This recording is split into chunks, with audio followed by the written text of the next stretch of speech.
Aaron. Yeah. Why didn't you say it the first time I said Aaron? Because it's pronounced Aaron. You done messed up, Aaron. Aaron is here, everyone. Welcome back for more SPTV, where every day's a great day not to be in a cult.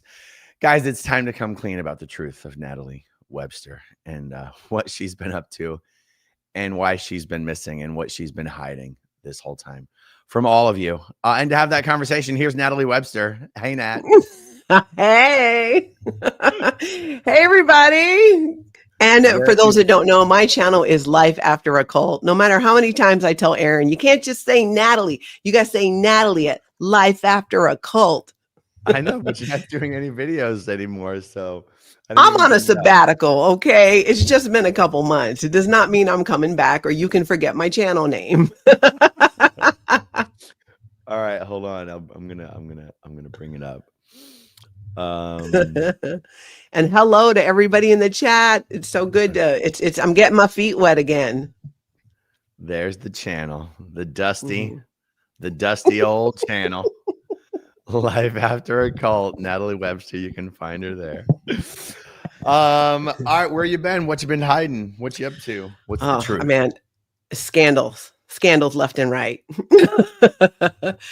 It, as many people know, it's kind of funny because last time you and I saw each other outside of YouTube was when we were in Hawaii, which was just in May. And I had this opportunity when I got back to go back and work on a project I worked on before. And I took it because I kind of had to decide, I love doing YouTube and live streaming, but it's full time to really, make a living at it. And did I want to be home all the time? And a part of me was like, yeah, bitch, you want to be home all the time. But then the other part of me was, I don't know that that's good for me. And if you're not familiar with my channel, I lost my partner of 11 years last June to cancer. And it was great to be home. And I could not have gotten through that first year without this community and without my friends. And this opportunity came up right when I was thinking about what I wanted to do. And I'm like, I think that's a sign. So I started this new job and I'm not working from home anymore, which is what makes streaming hard. And I'm also downsizing my house and moving, which is a whole nother can of worms to open up with I didn't think it would be so emotional. So I've been just kind of really focusing on work and then myself and figuring out, I leaned so heavily on our community, which was fantastic. But I was like, I got to make sure too, like I can stand on my own, and like I said, I'm on a radical sabbatical from YouTube, but I want to come back. And one thing I wanted to talk, I don't know if I've talked to you about this, Aaron, but I would love your take on it. And people in the chat, I want your take on it because what I did so much was a recap of Scientology news, and I also did interviews, but the recap takes so much time to prep for. I don't have that right now in my schedule. And I've heard from a lot of people saying, could you just come back on and maybe just, talk about what's going on or comment on certain things? And I think it was you I was talking to the other day about this, and you're like, well, why don't you just go on and talk about one specific thing for the 15 or 20 minutes? And I realized that never occurred to me. I kept feeling like I can't come back unless I'm doing the level of work that I did on YouTube before. So I guess my question to you and to the audience is, would that be a thing? Because there are things like I watch some of your videos and I want to talk about it so bad. Yeah. I mean, and by the way, I realize this is one of these videos where I should probably not wait until the end to bring up the comments that are being starred. So as we're talking, I'm going to incorporate things that people are saying. I think the most fun and organic and natural and engaging and enjoying way for ex-Scientologists in this space to use the YouTube platform, and it's just purely my opinion, is to jump on and just use it as every little thing that happens in the community that could potentially serve as just a jumping off point for a fun, interesting conversation you might have with another ex-Scientologist friend of yours. Yeah. I'm gonna, this might seem like a diversion, but I promise you it's not. there's a person I was in the Sea Org with, and she's out. She's under the radar. She's out of the Sea Org. She's under the radar, out of Scientology. And she lives in one of these areas where there actually is no Scientology, or hardly any, right? Mm-hmm. And it's someone who, I've known this person for 25 years. And because I have so many people in my life that I'm constantly talking to about all the Scientology stuff that we're always dealing with, I lose track of the fact that there are people who've walked in our shoes, have had our experience, have all the things going on in their head that we have going on in our head. They have literally no one in their life they can talk to about it, who even understands Scientology, like no one they can just bullshit with and talk about their Scientology experience with, right? I'm sorry, I said it wasn't going to be a diversion, but it feels like it's becoming one. So for example, when you and I can jump on here and have a conversation about, like, a conversation we might normally have on the phone for 25 minutes. Yeah. And it's about stuff that's happening in the ex-Scientology community. There are people out there who would like to engage in conversations like that, but have no one to do it with, and enjoy basically hearing us have the conversation that's going on in their head, but they have no one to have it with. Yeah. You know what I mean? And it's sort of like, if with the Aftermath Foundation and now with the SPTV Foundation, there are so many times where the people that reach out and want to talk aren't necessarily people who urgently need help right now, or even leaving Scientology right now. They just need someone they can talk to about this, that understands what the hell is going on in their heads and what the hell that they have to say. And so I promise you it's not a segue. Okay. So you jumping on your channel, right? You jumping on and just doing a video talking about everything that's going on in your head that day, particularly if it's something that's the subject matter that you would find it's an interesting conversation to have on the subject of ex-Scientology. There are so many people who crave that content because they don't have someone they can have that type of conversation with. And it's almost like watching a video, especially a live video, especially with someone who's talking about it in real time. It's almost like they're having the conversation. Yeah, I totally get that. And it helps me to process it. Yeah. I think it helps me too to process things still, as a former Scientologist, as somebody that was, grew up in this cult for 35 years. It helps me a lot to talk about it. And now with things happening in my life with, and going through Tony's illness and his dying, and then since then, it's so just when you think you got out of the cult, and I've addressed so many things and have grown in ways and healed in ways, until you have certain things that you experience in life, you don't really know. You don't know what you don't know, or what old programming kind of comes in. And I have found it fascinating to work through grief as a former Scientologist, especially as a former member of the Sea Org, where we were not allowed to really have emotions or express grief. Somebody they just drop the body. You just need to get on with it. And there's so much where I had I wanted to make sure that I wasn't going through this grief process with that, mentality. So more things have been coming off and being stripped away, that I thought about grief, that now I understand it better. And I've so normalized it. That has been the biggest thing for me in learning, and in the support I've gotten from professionals, of normalizing grief. Of course, I still have breakdowns and cry, but it doesn't mean anything's wrong. And that has been the biggest light bulb for me, is realizing and normalizing that. I mean, I think it's kind of weird sometimes for people at the post office who work there when I cry there. I've gotten better. Or, I traumatized a kid at Valvoline the other day. I was there for an oil change.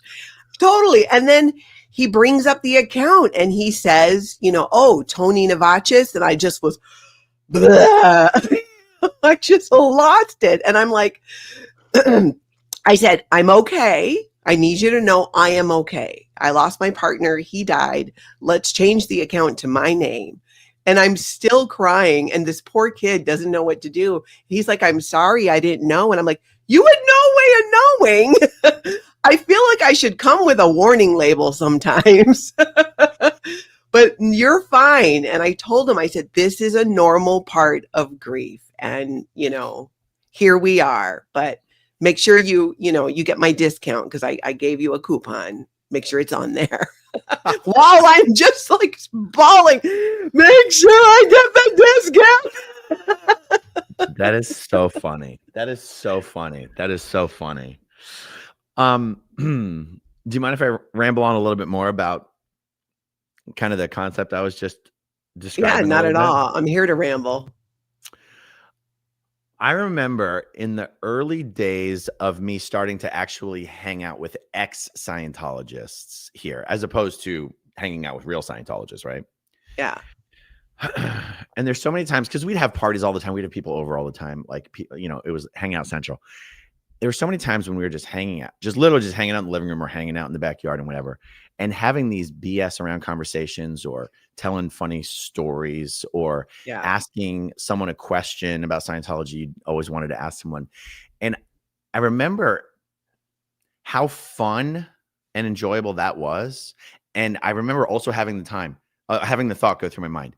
It is conversations and experiences like this that people in our community need to see. Like, I just had a thought, like, this is what is helpful to people. Yeah. As opposed to, let me spend 3 hours getting your life story, or let me interview you about David Miscavige, or let me interview you about the Ant Base, or let me interview you about Tom Cruise. It's like, yeah, okay, fine. But what's helpful to ex-Scientologists is seeing conversations like this. I remember having that thought, right?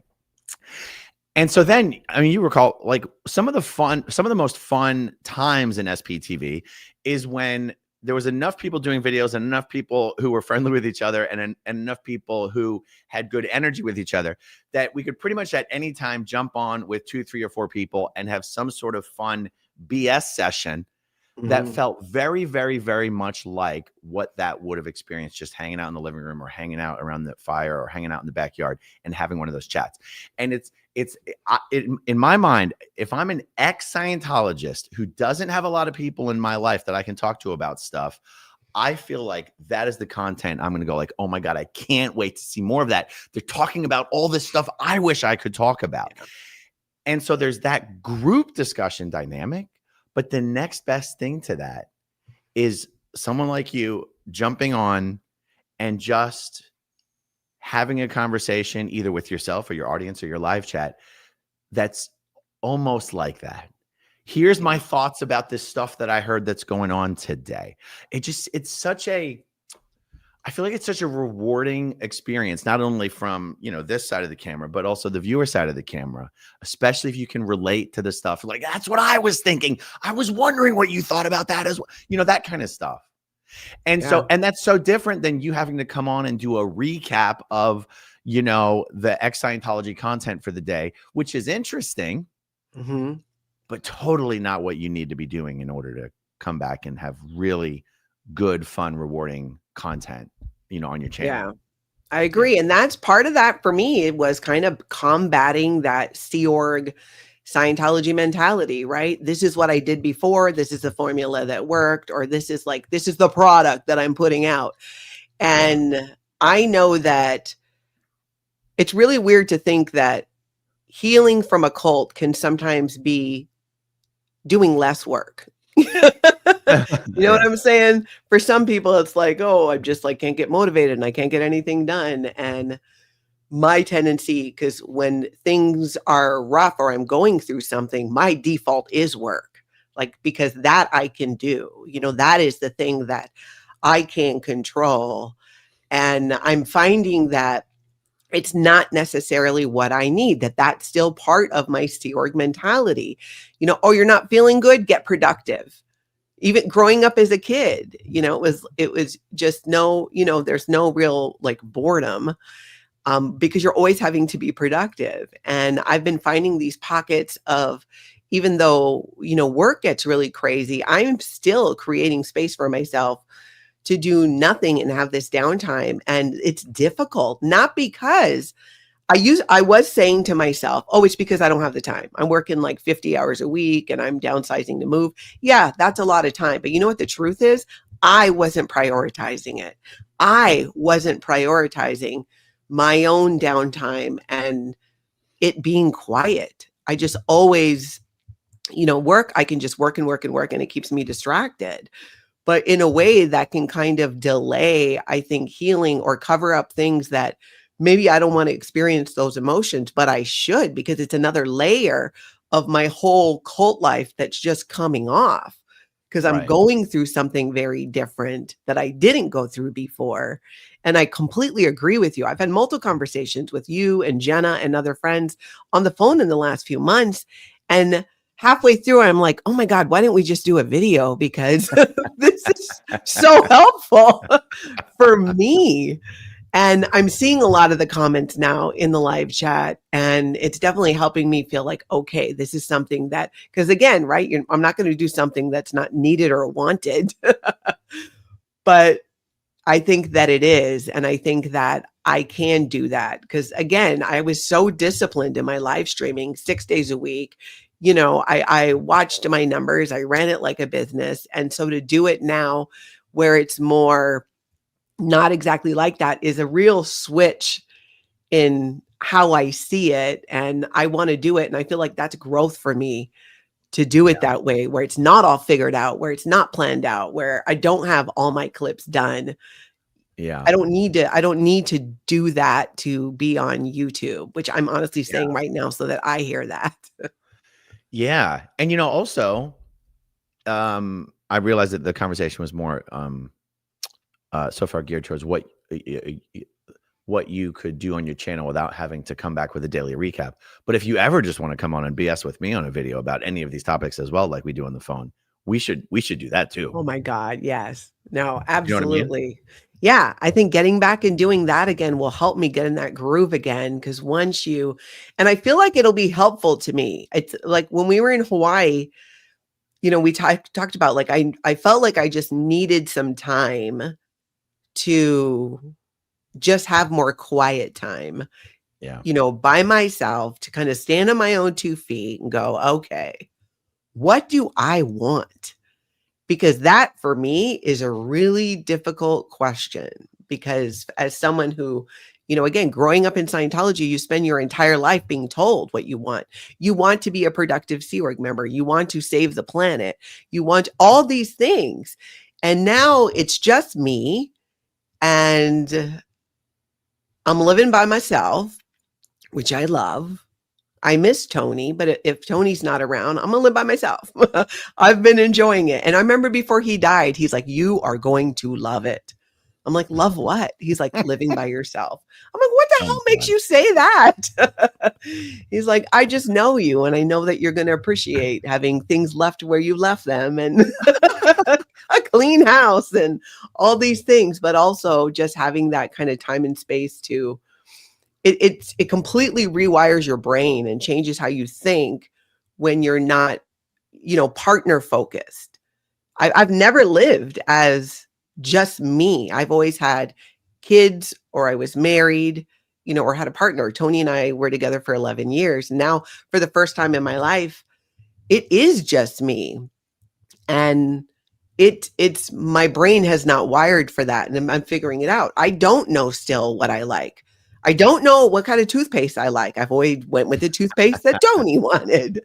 I know I like sourdough bread. I mean, today I had someone come over to get I've been getting rid of a lot of furniture and there was a ton of food because I'm like, Tony passed away in June of last year. His boys are, one is in Europe. The other one's working full time and lives full time with his mom. Why am I still shopping at Costco? Why do I have 3 giant things of mayonnaise? Because it's the best. You have the best. Yeah, you're not a good influence that way. Policy. It is. Yeah, some of the things for sure. But now I'm really starting to feel like, okay, I think like it helps me process. Like I said, being on YouTube and streaming and our community helped me so much when Tony was dying and after that first year. Yeah. And now I'm like, okay, things are just really different. But I would love to talk about that because that's what helps me is to process it. And like you said, we have so many conversations on the phone that really should be videos, except for maybe a few. Totally. Totally. Hey, let me just tackle some of the questions that have been starred and then we'll carry on. Or, Okay. questions, comments. Sandy says, I've been a little worried and I miss those recaps so much. Oh, George definitely no Massey. need to worry. Yeah, no need to worry. Someone is holding up the stream and it's not me or Natalie, but I'm not a snitch. Oh, because you were It was late. me. It was me. Marilyn says, we miss you, Nat. I'll get to see So- Marilyn soon. That's right. Marilyn and George will both be here in Clearwater in a matter of a handful of days. We're going to have an amazing time. Let's see. George Massey says Natalie's channel wouldn't pass the white glove test. Oh, because it's so dusty. Oh, right. Itchy Thayton says, take your time, Natalie, but also hurry up and come back. Oh, hey, Itchy Thaytons. LCat J, Natalie, we miss you. Hope you're doing fantastic. Melanie Johnson, great to see you. I've missed your humor. Hunter Bay, yes, do it. We want your input. We want your observations. Yes, that's right. So instead of doing a recap, I guess what you would do is you would recap, you would highlight something that happened, and then you would get all your thoughts about it, right? Yeah, exactly. Because those are the things that I do want to talk about because I'm still watching, content and paying attention to some things, not as much as I did before, but things that I would really love to talk about that has to do with the community and Scientology stuff. But also, like I was saying, moving through the world as, without that cult mentality or discovering where it still exists because I'm experiencing things I didn't, experience before. I think too it helps me, but I think even our audience who've never been in Scientology, but all in on ending the cult have the same thing, not because they grew up in a cult, but whether it was high control or it's like we're all handed these roles. Here's who you are. Here's who I expect you to be by other people. And I think it's not often that we make a conscious choice to take on that role or not take it on. And I've just gotten where when Tony died, it's like I just dropped everything. And it was so confusing because I didn't know what to think about certain things or how I felt about it. And I just decided I am letting go of everything I have ever believed. And when something comes up, I'm going to, evaluate it and try and really see how I feel today, not how Natalie before, Natalie the caretaker, or Natalie as a partner, or Natalie as whatever, but how do I feel about that now? And it's such a crazy experience. I'd love to talk about that. Even my thoughts on, like, I've been thinking lately, like, dating. I haven't dated since the 90s. I was married, I've been with 2 men for over 20 years because I was married and I didn't really date. After my split from my husband, I didn't date. I met Tony and then we were together for 11 years. And I look at that too and I go like, what are my thoughts on that? I'm like, I just don't know. It's like I've had to let go of every preconceived idea I had and see what do I think about that right now today. And I think that's the stuff that for me would be fun to talk about it because it helps me process it. Yeah, totally. There's a handful of cool comments here. Constance June, yes, we would take any form of Natalie back. Cody Quinn, we would love a 15-minute spot with Natalie. You have a lot of wisdom that needs to be shared in the community. And this is one I really love because I don't think people really have any idea how many messages we get from under the radar people telling us how much they absolutely love watching the videos and the chats that we do about Scientology and even the protest stuff, really. So Kim is Blue says, this is a safe space for under the radars to be validated. Yeah. The people who are under the radar, they can't even talk to other under the radar people because the thing about being under the radar is nobody knows you're under the radar. You can't, there's no, sometimes I will see people in certain online spaces make claims for what the under the radar community thinks. And I go, there's no such thing as the under the radar community. They are all islands unto themselves. There's no, if that's the opposite of being under the radar. If everyone knows who's under the radar, if Yeah. like the only people who know who's under the radar is the actual ex-Scientologists those people are secretly in touch with. And most under the radars aren't secretly in touch with anyone. They just watch our stuff, don't tell anyone, and no one knows it until they contact you and say they've been watching for years. Yeah, that's so true. That's totally true. I was under the radar for 2 years.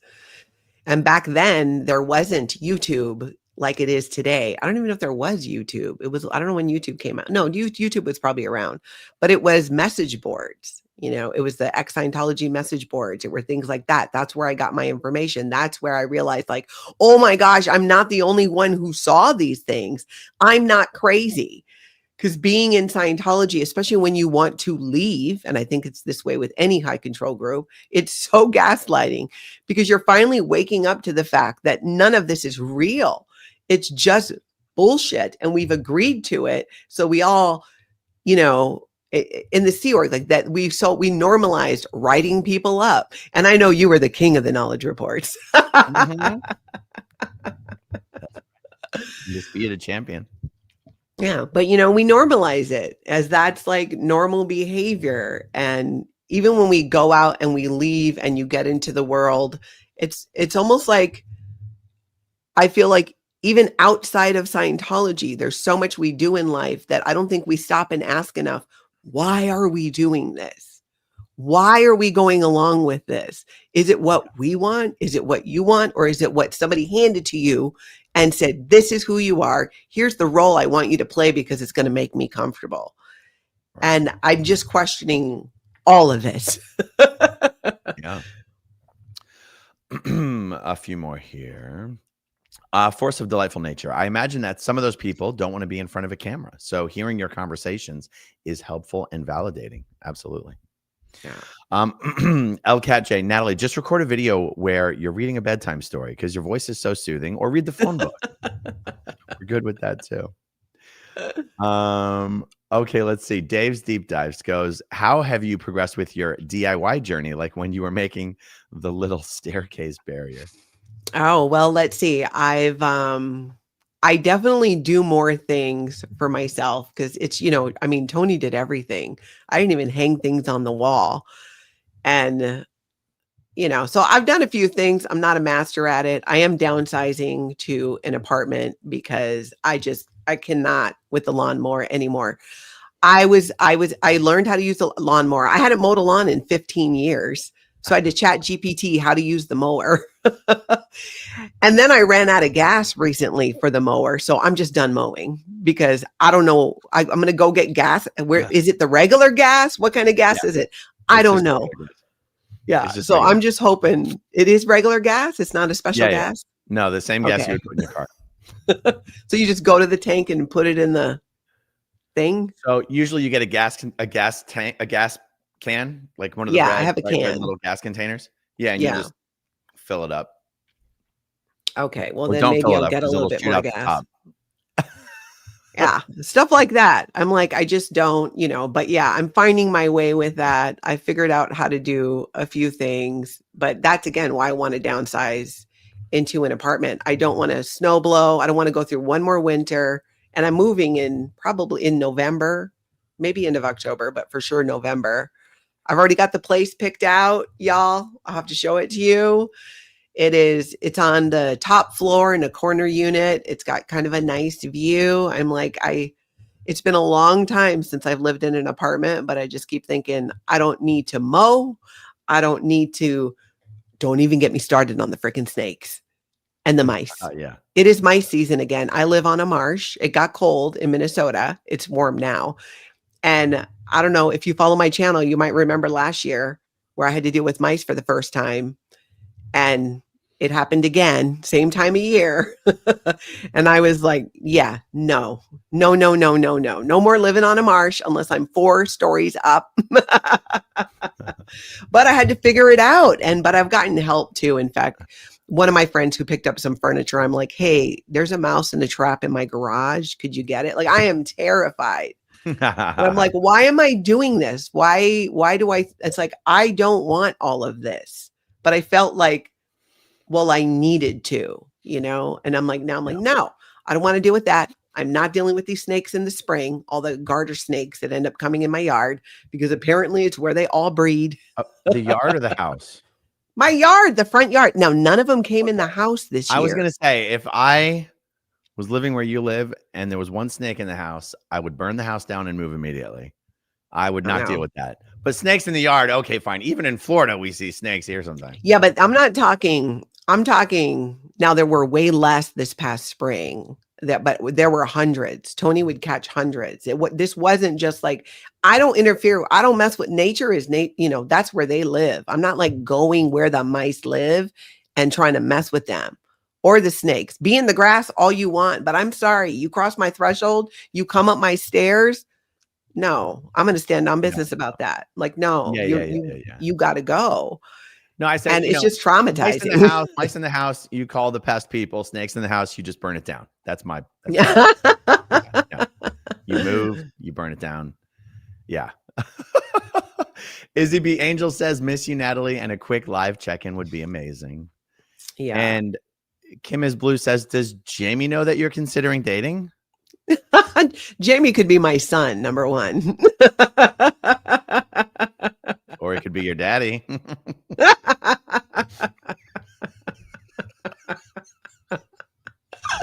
No, I would be the mama. I guess that would make me what do they call it? I'm not saying it. Older? Would I be a sugar mama? I'm not saying it. Oh, I thought you were trying to get me to say something different than that. Dr. MLS. Thank you, Natalie, for helping me through my grief. Reprise 53. I made it a point to never put myself in a position of having to be under the radar. When I realized there's no there, I was gone. Nothing to hold me in. That's good. That's awesome. Rochelle, my employer has probably noticed better production from me since you stopped doing the recaps. I used to barely work for that hour. Oh, my goodness. Susan, good grandma. Aloha, Natalie. Susan. I'm so happy to see you. Okay, good. I at least wanted to make sure I wasn't stockpiling tons and tons of questions. Uh-oh. Jamie Castro says, I just joined. Oh, Jamie's in the house. I just joined. Okay, so what have you made of all the stuff that's been going on in Clearwater here with the Clearwater police and so I've been watching. I don't always catch the Friday Night Live. I usually catch some of it and seeing just like the insanity of a lack of response when it comes to protesters and other laws being broken and only caring about what Scientology is doing. It's disheartening. I expected it to be a little better from Clearwater Police, even though Scientology's had a stronghold there for a long time. But it's like, come on. And and it just seems like it's just been such a lack of accountability. I know. It's been that has to be frustrating for you guys being there. Well, it's been really disappointing to me. And I don't know if it's a carryover from my time in Scientology or if it's just kind of my native personality. But I'm so easily sort of tricked. I'm using the word tricked just to be fair. I don't know. I'm so easily tricked into being very optimistic or happy with how things are going with the police, or the prospect of how I think things are going to go with the police, or what I think their intentions are, or how I think they're going to behave, and, giving them a lot of benefit of the doubt. And it's really hard for me to accept the fact, and I'm not even sure I have accepted it, but it is really hard for me to accept the fact that these guys really are working with Scientology against us, and really are seeing us as some sort of second-class citizens to Scientology, or that they really have Scientology's interests above ours. It's like very, very difficult, if not impossible, for me to actually accept that. Or even if I were to be like, even if I were to see evidence that they were conspiring with Scientology, I'd probably be like, but they don't really want to be. Maybe they're being forced to. Do you know what I mean? Like, that kind of stuff. And like the other night when that Scientology crazy Scientology lady whacked me and broke my gimbal. Mhm. It's like when the police called and was like, "No, we don't want to show up there because we don't want to escalate tensions between both sides." And I was like, "Both sides are not here. What are you talking about? We're out here by ourselves. You guys Yeah. show up all the time. What are you talking about?" You know, like I really should have stuck to my guns. I really should have held my ground there and said, "No, I'm at the scene of the crime. I'm here protesting. We called the police. You guys need to show up." But in the back of my mind, the reason I didn't is because I'm like, if I don't hold my ground, they're not going to come. Kind of like in the past when I'm like, the reason I talk to police officers is because I don't want to get arrested. And people go, no, no, no, no, no, no. You should never, ever, ever talk to them. They're not your friends. Don't talk to them. You know, you have your rights, invoke your rights. I'm like, the reason I talk to the police is because I don't want to get arrested. And if I talk to them and I tell them what's happening, they're going to understand and everything will be fine. Kind of like how you can talk your way out of a traffic ticket.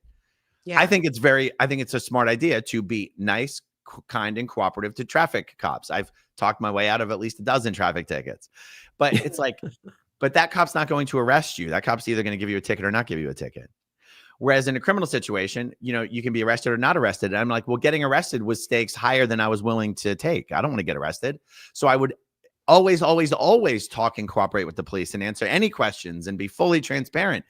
And I had to learn that lesson. I had to learn that lesson the hard way, that no, just because you're honest and transparent with the police doesn't mean they're not going to arrest you. So, but then even last night on Friday at the protest, I was like, but if I don't do what they're telling me to do, then they're not going to come and I won't be able to file my report. And so then I did what they wanted me to do. Mm-hmm. And I walked 2 blocks away from the scene of the crime to meet 5 cops in a blacked out parking lot of an abandoned fire station for some reason. It's like a sketchy drug deal or something. And then everyone after that who had any familiarity or experience with law enforcement was like, that was the craziest thing I've ever seen. The police officers refusing to show up to where you were and demanding that you walk blocks away to where they are. Like I wasn't willing to see that at the time as that's corruption. That's not okay. So anyway, it is a little frustrating to a degree. I mean, it is frustrating, right? I feel like we're not even being treated like law-abiding citizens. I feel like if the city of Clearwater got to a point where they're like, listen, if there were forces at work behind the scenes where the city of Clearwater was going to be forced to do something about what we're doing out there, I guess I feel like either someone from the police force or someone from the city should contact me and be like, listen, here's what's happening. Here's how we're looking at this. Here's what we're going to need from you guys. Because if not, we're going to move forward. Like, in other words, work with us. You guys know we're peaceful protesters. You know why we're out there. You know that the citizens of Clearwater stand with us. You know that we have the popular support. You know that we are in the right. So if you're just going to come out and target us and treat us like criminals, something is really, really wrong. The fact that no one from the police force or no one from the city has actually tried to engage us in communication to create expectations or to say, hey, look, Scientology is putting pressure on us to do this. Like let's say they were to come to us and be like, look, these are public sidewalks. You guys know that. Scientology cleans them up. You guys know that. But Scientology is making a big stink about this. And they're going to make a big stink about the city not cleaning up the sidewalks. And why do they have to clean up the sidewalks? And if they came to us and it's like, listen, if we have to come out there and clean those sidewalks up every Friday, there is this obscure statute that says if it costs us more than $200 to clean up your stuff, it can be categorized as criminal mischief. Now, look, we don't want to do that. We know that you guys don't want to do that. So we are letting you know now, this is the rule. We do plan on enforcing it. We don't want to, which is why we're giving you guys the heads up. Now, this is totally theoretical, right? Like Brooks Gibbs did some research and he said, look, there is this statute here and I think this might be what they're doing. Do we know if that's what they're doing? No, we don't. But if that's the direction they plan on going, why not just tell us? Do you know what I mean? And I feel like what's happening is there's some conspiracy happening behind the scenes. There is something happening. Yes. Yeah. There's something happening. And it's like, we should be able to know what the rules are, know what the laws are, and act accordingly. Not have it every week we're out there be a guessing game and a roll of the dice of, is the police going to decide the thing we've been doing this whole time is now a crime? Is someone now going to get arrested? We shouldn't have to live that way. You know, it's one thing for Scientology to try to mess with us. It's another thing for the Clearwater police or Clearwater bureaucrats to be trying to mess with us. And it's really, really messed up, you know? Those are just, you know. Yeah. About that. But I think it's kind of it's such a betrayal in a way, because you expect, and maybe not everybody, but there's this general idea like, oh, well, law enforcement, they're there to serve and protect. And many people have had positive experiences with law enforcement in different situations where they've needed help. But I mean, you really hit the nail on the head. You're treated like these second-class citizens because of this influence of Scientology, while completely throwing out, well, if Scientology wasn't a family destroying human trafficking cult doing what they've done for decades, people wouldn't go out and protest and wouldn't do this. We wouldn't protest, wouldn't be on YouTube because it was just not a big deal, or it didn't have an effect, sometimes generational effect for generations in families that it does. Because it is a big deal. And I think sometimes it's easy for law enforcement who are being influenced by politicians who are being supported by organizations like Scientology to have that influence and not actually do what is fair and right. And unfortunately, I mean, you can look across outside of Scientology into so many different situations in the United States where the same thing is happening, where it is not equal. It's this, and kind of what I was saying earlier, like I just had this idea of what I thought the world was like, because this is what I was told. This is what was said, that, you know, you pay your taxes and you follow the rules and everything will be fine. And that's just not necessarily true.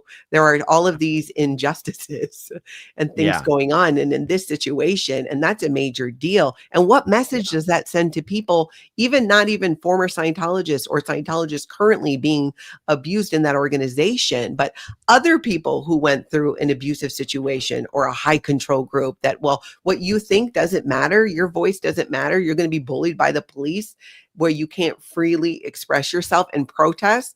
It is so cathartic.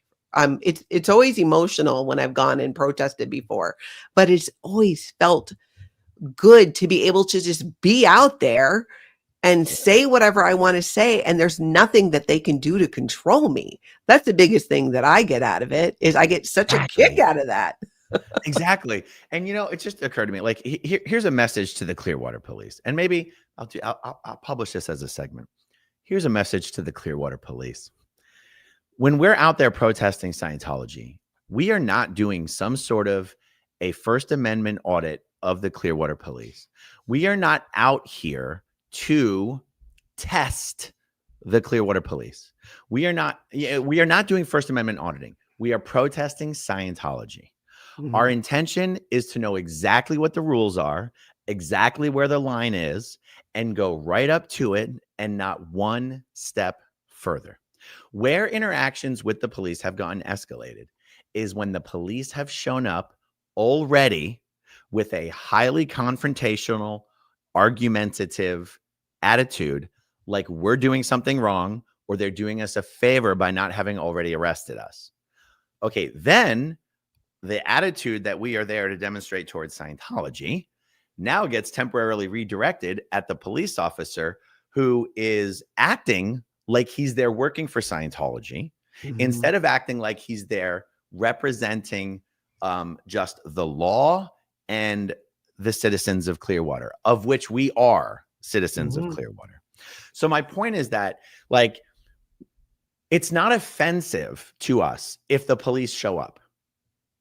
It's offensive to us if the police show up already acting like we're doing something wrong, when you guys already know we are only out there to do exactly what we believe we are legally allowed to do. When you treat us like the enemy, you will also be treated like you are the enemy. Okay. And I just I feel like there was a follow-on thought there that I really wanted to make sure I communicated. But we're not out there to test the cops. We're not out Yeah. there to dare the cops to do something. So like, Mhm. if you're on the Clearwater police force and I guess I'm just like, someone please feel free to reach out to me and be like, here's what's going on. Here's the Mhm. line. They're accusing you of crossing. And even when I say they, I mean Scientology. Yeah. Here's the line. The Scientology officials are really trying to campaign for making an argument that you guys are crossing, just so you know. And I'm telling you this so that you guys can make sure you don't. Not because I'm threatening you, but because I'm trying to help you. I'm trying to help counteract what Scientology is trying to do behind the scenes, which is make this Mhm. huge trumped up case that, well, I don't even know what they're doing behind the scenes. But when someone like Sergeant May shows up and tries to pretend like everything we're doing out there is criminal mischief, or tries to pretend like the sidewalk's being permanently damaged when you can see that it's not, Mhm. when a police officer shows up and is just spouting Scientology talking points, now we have a problem. When the police show up every time Scientology calls, but they don't show up when regular Clearwater citizens call, we have a problem, Mhm. you know? Um, Well, and what oh, there message was, does that send? There's a level of, I'm glad that you're talking about that and other people are talking about it, because what does that say to victims of almost any crime? It's like it's completely forgotten that there are people out there who are protesting, especially in Clearwater, who are victims of Scientology. And you're telling them that their voice doesn't matter, that they can't express themselves in a way that is legal, in a way that gives them some, like, you're breaking free from this organization. And then the people even who support former Scientologists and are out there bravely protesting as well, is like, what message are you sending? It's like, I remember being in the Sea Org and thinking, well, but if I left or if I needed help, like maybe I could go to the police, or like naively. right. And because we think we have this idea of how it works. And the irony, though, is that I remember in the Sea Org, it was like the last thing we could do was talk to the police or the authorities. Yeah. We weren't allowed to call the police, even when it was something where they should have been called. When I went through my essay, no police got called, no doctor got called, none of that. They Right. were only interested in protecting themselves. So Right. they're only calling the police when it's kind of like, we'll keep these people away from us, but there's no accountability. Let's not forget why people are there protesting, not, for no reason. Yeah.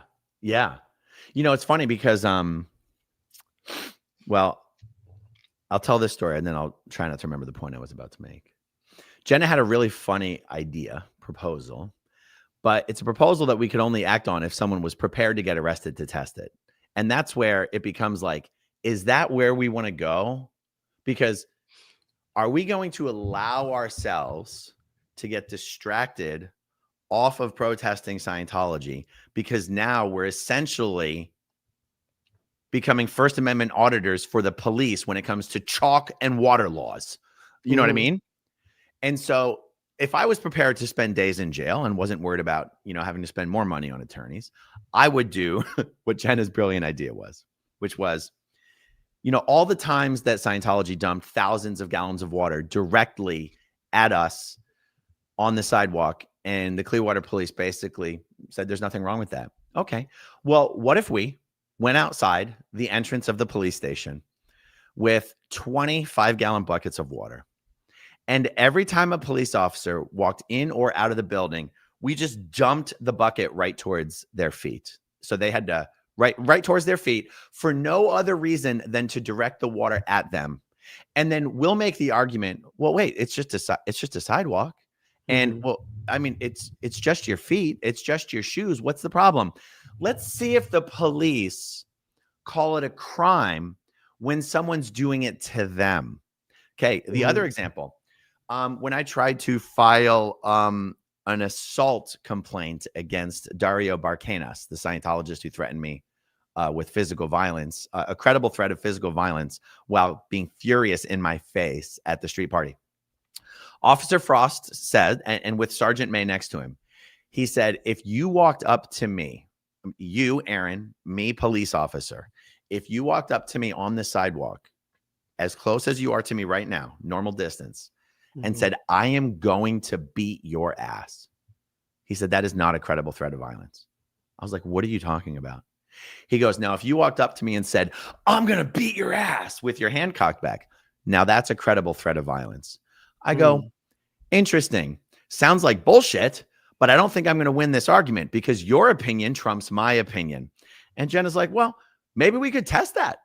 Let's go to the police station, and every police officer who walks in or out of that station, just walk up to them and say, I'm going to beat your ass.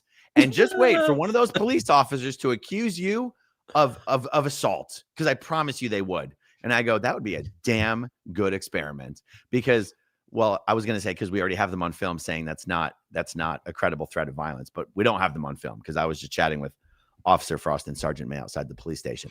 But it's one of these things where it's like, in order for you guys to constantly tell us that every complaint we file isn't really what we're saying it is, you have to want that.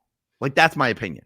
Is like, if the officer wanted to write up his report as an assault, he could. He didn't want to, And I said, of course it's a credible threat of violence. A stranger walked up behind me, I don't know, said he knows where I live, I better watch out, and threatened to fuck me up. I completely believed he was capable of doing that, and actually believed he was just about to do it. And he goes, yeah, it's not a credible threat of violence. And I was like, Jesus Christ. And that's when I was like, fine. You want to say it's not a credible threat of violence? Fine. Let's have another conversation. We called the police twice in the last 2 protests and they never showed up. Let's have a conversation about that. And you know what Officer Frost said? He said, Sergeant May, the next time it happens, can they call the non-emergency line and ask for you, and you'll go out and make sure their call gets responded to? And you want to know what happened at the very next protest?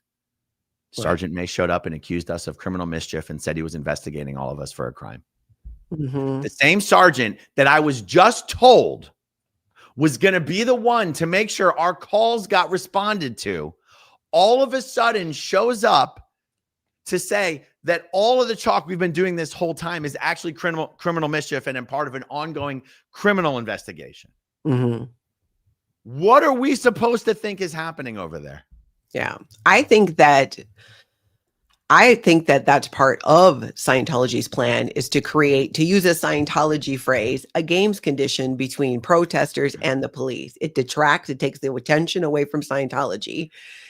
And you just get these, now it's protesters going up against the police. And like you said, it's almost like it's being set up to where you're having to test the police, but you really don't need to. And I do think it distracts from what you're actually there to do. And it also adds to this false narrative that protesters are violent or causing all of these issues. That's what they try to do. They never address it directly straight on, like, hey, what's happening? Why are you guys out here? Let's get a chaplain involved and let's talk about it. I mean, we know that would never happen in Scientology, but people from the outside might think that maybe the first step should be, maybe there could be a Scientology representative to speak to these people who feel wronged and find out what's going on and try to diffuse, but it will never happen because they will never admit wrongdoing. So the only tool they have left is what they've done since the beginning, which is to create distractions and get people focused onto something else to take the heat off of them, to take the heat off of what they're actually doing. Because it is really messed up the way that they involve the police. But then, and it kind of walks that line of, I think both things need to be talked about, but definitely not forgetting that core piece of no one would be out there if they weren't destroying families and perpetuating abusive practices. And now they're using the police to re-victimize people all over again. And raising awareness about that shows people like, hey, you should be ashamed as an officer of the law to uphold it for your citizens, to not have fairness or any type of being impartial there. You're so blatant about it. It's so disheartening. And raising awareness about that gets the word out too. Like, hey, because people even who aren't protesting might be like, yeah, why is that? Why are you doing that? And I guess I do want to say, it's not all of the cops who have shown up and given us attitude and act like we're the bad guys. Yeah. I mean, one of the problems is they usually show up in 3s and 4s. And, sometimes just one of the persons we're talking to is being an asshole. And it sort of leaves you the impression that they're all being that way when the truth is they're not. One good example is, to me, like Lieutenant Morley has always been very kind and respectful. And yet, because he's there as an effort to harass, or because he's there as okay, what am I talking about? When As a Sergeant deterrent. May, when Sergeant May showed up, Sergeant May was the one acting like a lunatic. Lieutenant Morley was not. But Lieutenant Morley didn't do anything to keep Sergeant May from doing what he was doing. And even after Lieutenant Morley seemed to admit that they were pretty much there because they were ordered to from on high and not because it was their choice. Even then, he still let Sergeant May walk over to Cheryl and accuse her of a crime and tell her that she was detained. And it's like, sure, he seemed apologetic to be there. Sure, he seemed embarrassed. Sure, he was being polite. But is that supposed to be good enough for us when we're the one under threat of arrest? We're the ones under threat of being accused of crimes. We're the ones literally who are under threat of having to spend thousands of dollars on representation. If you guys choose, we've crossed the line and choose to arrest us.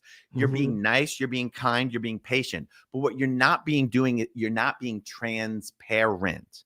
You're not being helpful. You're just not being an asshole like Sergeant May. Is that supposed to be good enough for us?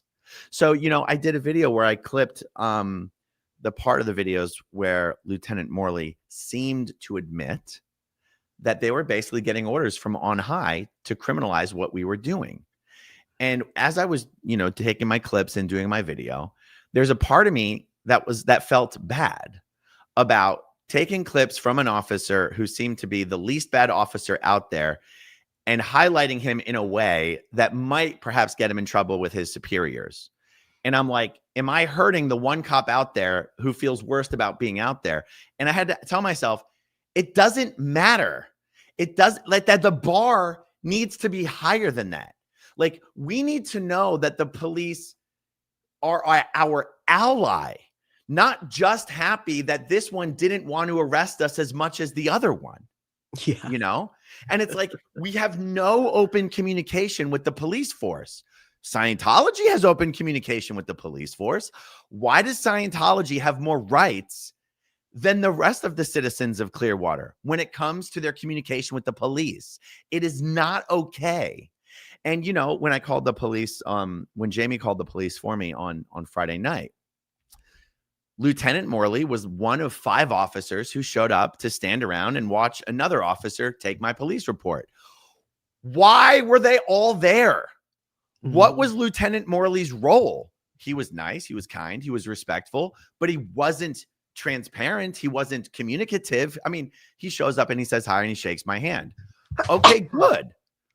What is that supposed to be good enough for me?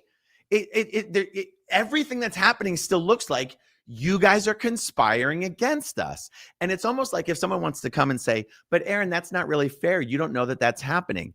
It seems like that's what's happening. And it is what's happening. And you guys are the ones who have the power to throw us in jail. Okay. The power dynamic is not even. Okay.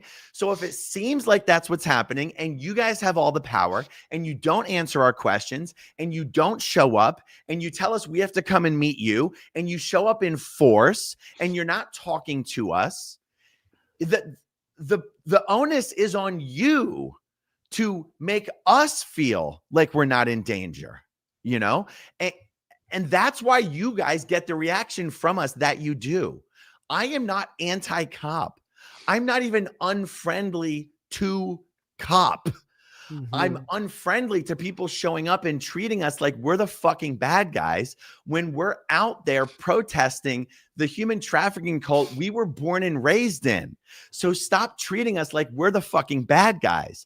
Talk to us the way you talk to Scientology. And by the way, it doesn't have to be on duty. Any of these cops could contact me off of duty privately and talk to me privately, and I would keep that in confidence. And I would actually appreciate that. I would really appreciate that. Yeah. you know? You go a long way, but I think that is part of the plan, is to try and destabilize and intimidate. The whole idea, the whole goal of Scientology is to not have people protesting outside of Scientology, especially former members. And everything that they do is in alignment with trying to achieve that goal, whatever tool they think they can get to work. And they've been doing it again since day one, with, money, the people that they buy, the politicians that they financially support, that they gain favor with, and all of that. And it's look the other way of what they actually do and what's going on. And the sick thing about that is, especially when you have former members out there protesting and getting to the point where they feel not even comfortable, but still willing and brave enough to stand there and face this organization that caused so much chaos and loss and destruction in their lives, and stand up to them, because that's what it feels like when you're protesting. It's like you're standing up to them. We were never allowed to talk back. We were never allowed to backflash, as it was called in the Sea Org. Never allowed to do that. And being allowed to do it, there's like a sense of freedom there. And we live in a country where we're supposed to be able to be allowed to do that. And instead, the police are being weaponized. And I don't think that they even recognize, hey, you are being used as a tool to silence victims. Would you be doing that if there were 20 women out there who were essayed, or men, women, whoever, as children or adults in the Sea Org, and they're protesting that? You're going to treat them that way? Right. It is not the easiest thing to do, to stand up to your abuser. And this is what they're doing. And I think the more people in Clearwater and elsewhere that recognize that and see this, and maybe help call it out, like, hey, maybe there's something you can do to help people who are protesting Scientology. What can we do? Because we're never going to get it from the cult themselves. They're never going to come out and have a conversation. It's right. You're totally correct. And not to beat this point to death, but it's like the behavior of like what we saw from Sergeant May is so in contrast to the behavior we had seen the couple weeks prior of officers showing up, and you could tell they're like, here we are again, guys. And they would slowly walk into the Fort Harrison, and then they would slowly walk out, and then they would come over to us and be like, how's it going, guys? Nice weather. This is just the same chalk you've always been using, right? And we're like, yep. And like, okay, good. Just want to make sure it's not, you haven't snuck some paint in there, have you? We're like, of course not. You guys want some pizza? He's like, I wish I could, but I'm on the keto or whatever. Like, we are not anti-cop out there. We are not out there to protest the police. We are not out there to do First Amendment auditing. And also, we're not disturbing the peace. It's one thing if we were out there doing a protest where like literally everyone who walked by, I have to be careful, right? Because all protests are legal and protected. But it's not like we're out there doing something controversial when it comes to the city of Clearwater and its citizens. Everyone who drives by our protest is in support of our protest. The only people who have a problem with what we're doing out there is the Scientologists in those buildings. So when the police show up and act like we're already the bad guys, that's what makes it look like you're working for Scientology and not for the citizens of Clearwater. Treat us like citizens. Don't treat us like ex-Scientologists and you're Scientologists. You know? Yeah, that is how it should be. We'll just have to see. I think being consistent and continuing to call it out, while also not getting too tied up in some, battle with the police, that you don't lose that main focus, because that is what they want. That's what they do all the time, is try and get somebody who is a critic of Scientology or protesting Scientology tied up in a legal battle, in a battle with another person. So they're no longer talking about the family destroying human trafficking cult. They're fighting with this person.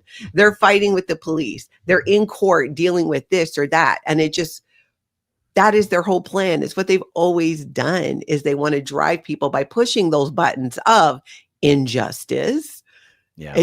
They're just pushing those buttons. And the only reason I can think they get away with it is their financial support of the different police departments, of different local officials, because who in their right mind these days is going to go to a Scientology event and support them publicly? But here's the thing, Natalie, and I say this realizing that, it's like, prove me wrong, right?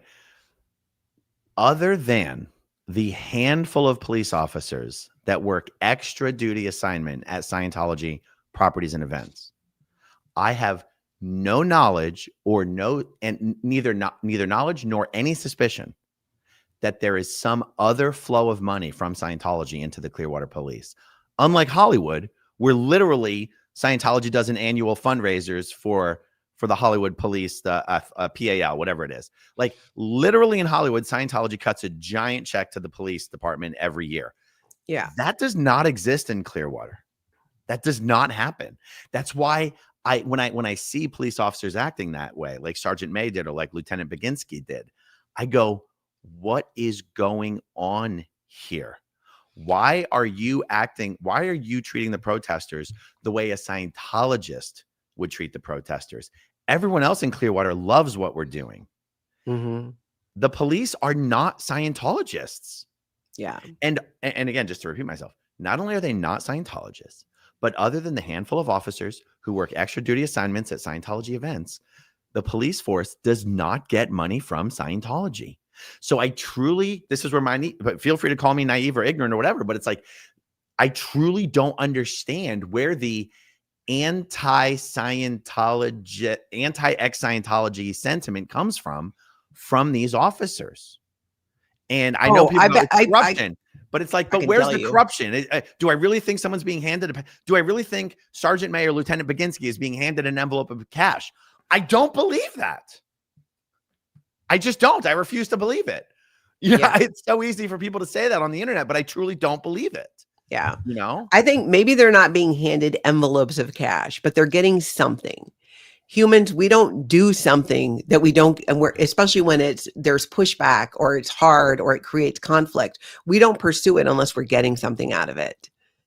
And either they just, and remember too, that one of the main things that Scientology will do is put together their dead agent files with a bunch of stuff that's not true to paint a picture of somebody that is untrue.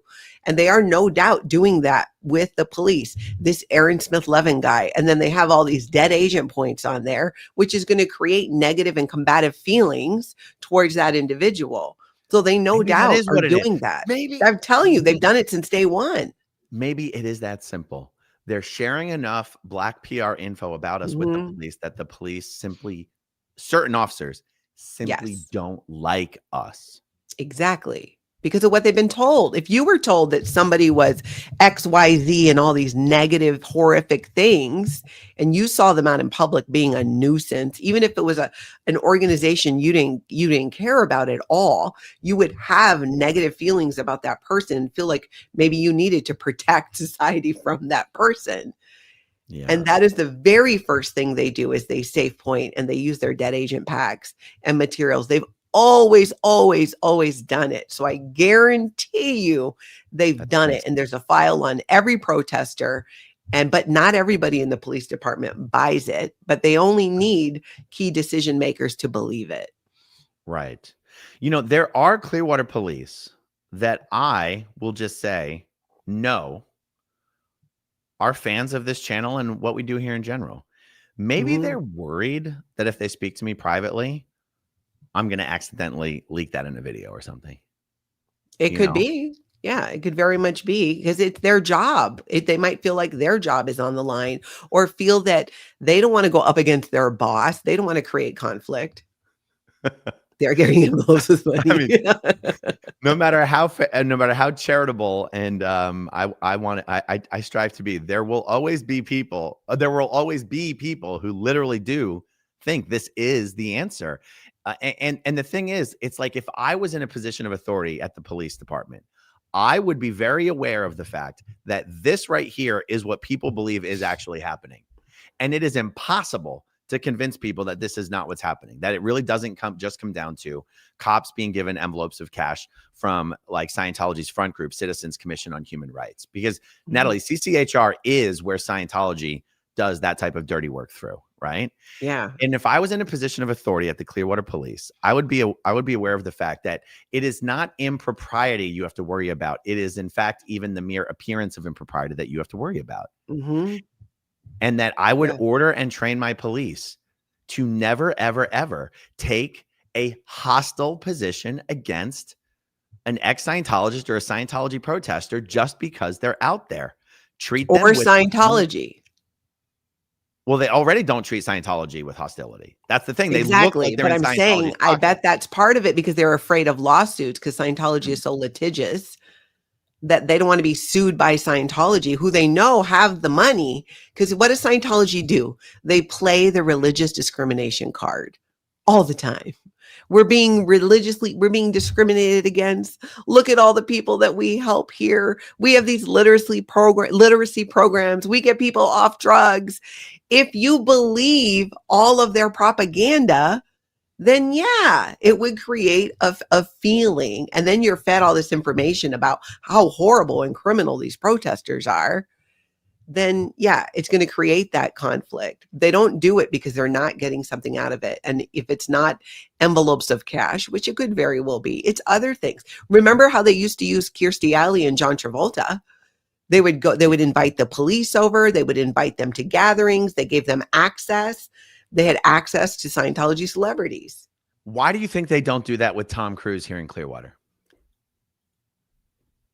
They don't. Why do you think they don't utilize Tom Cruise here in Clearwater the way you would expect them to utilize Tom Cruise in Clearwater? Personally, I believe that Tom Cruise thinks he's above it. I don't see him, he is like second in command or co-command with Miscavige. His ego is so crazy huge. He's not going to get into the weeds with the Clearwater Police Department. He's too big. But, John Travolta and Kirstie Alley did it for them, but they would host events.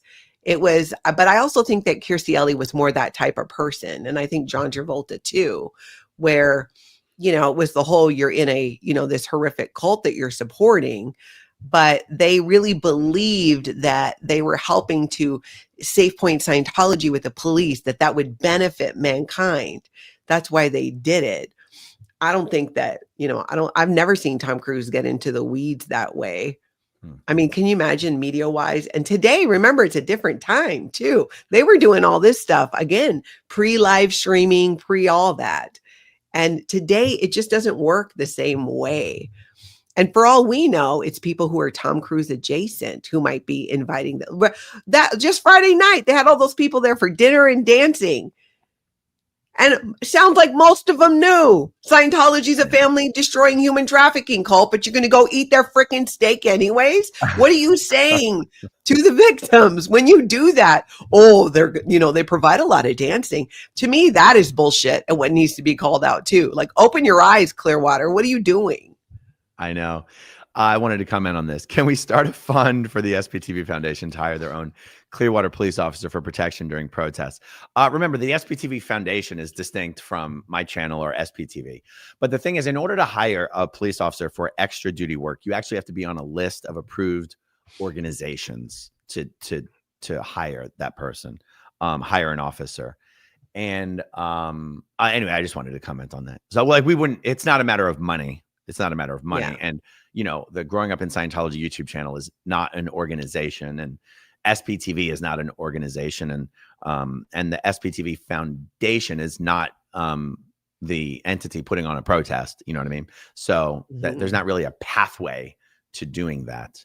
I did see a comment earlier that I wanted to bring up. Let me see if I can find it. I started, so again, I should be able to find it. Hold on. It had to do with a lawyer. Getting a lawyer. Yeah. Damn it. I'm looking forward to being out there next week. I know. That's I started. Yeah.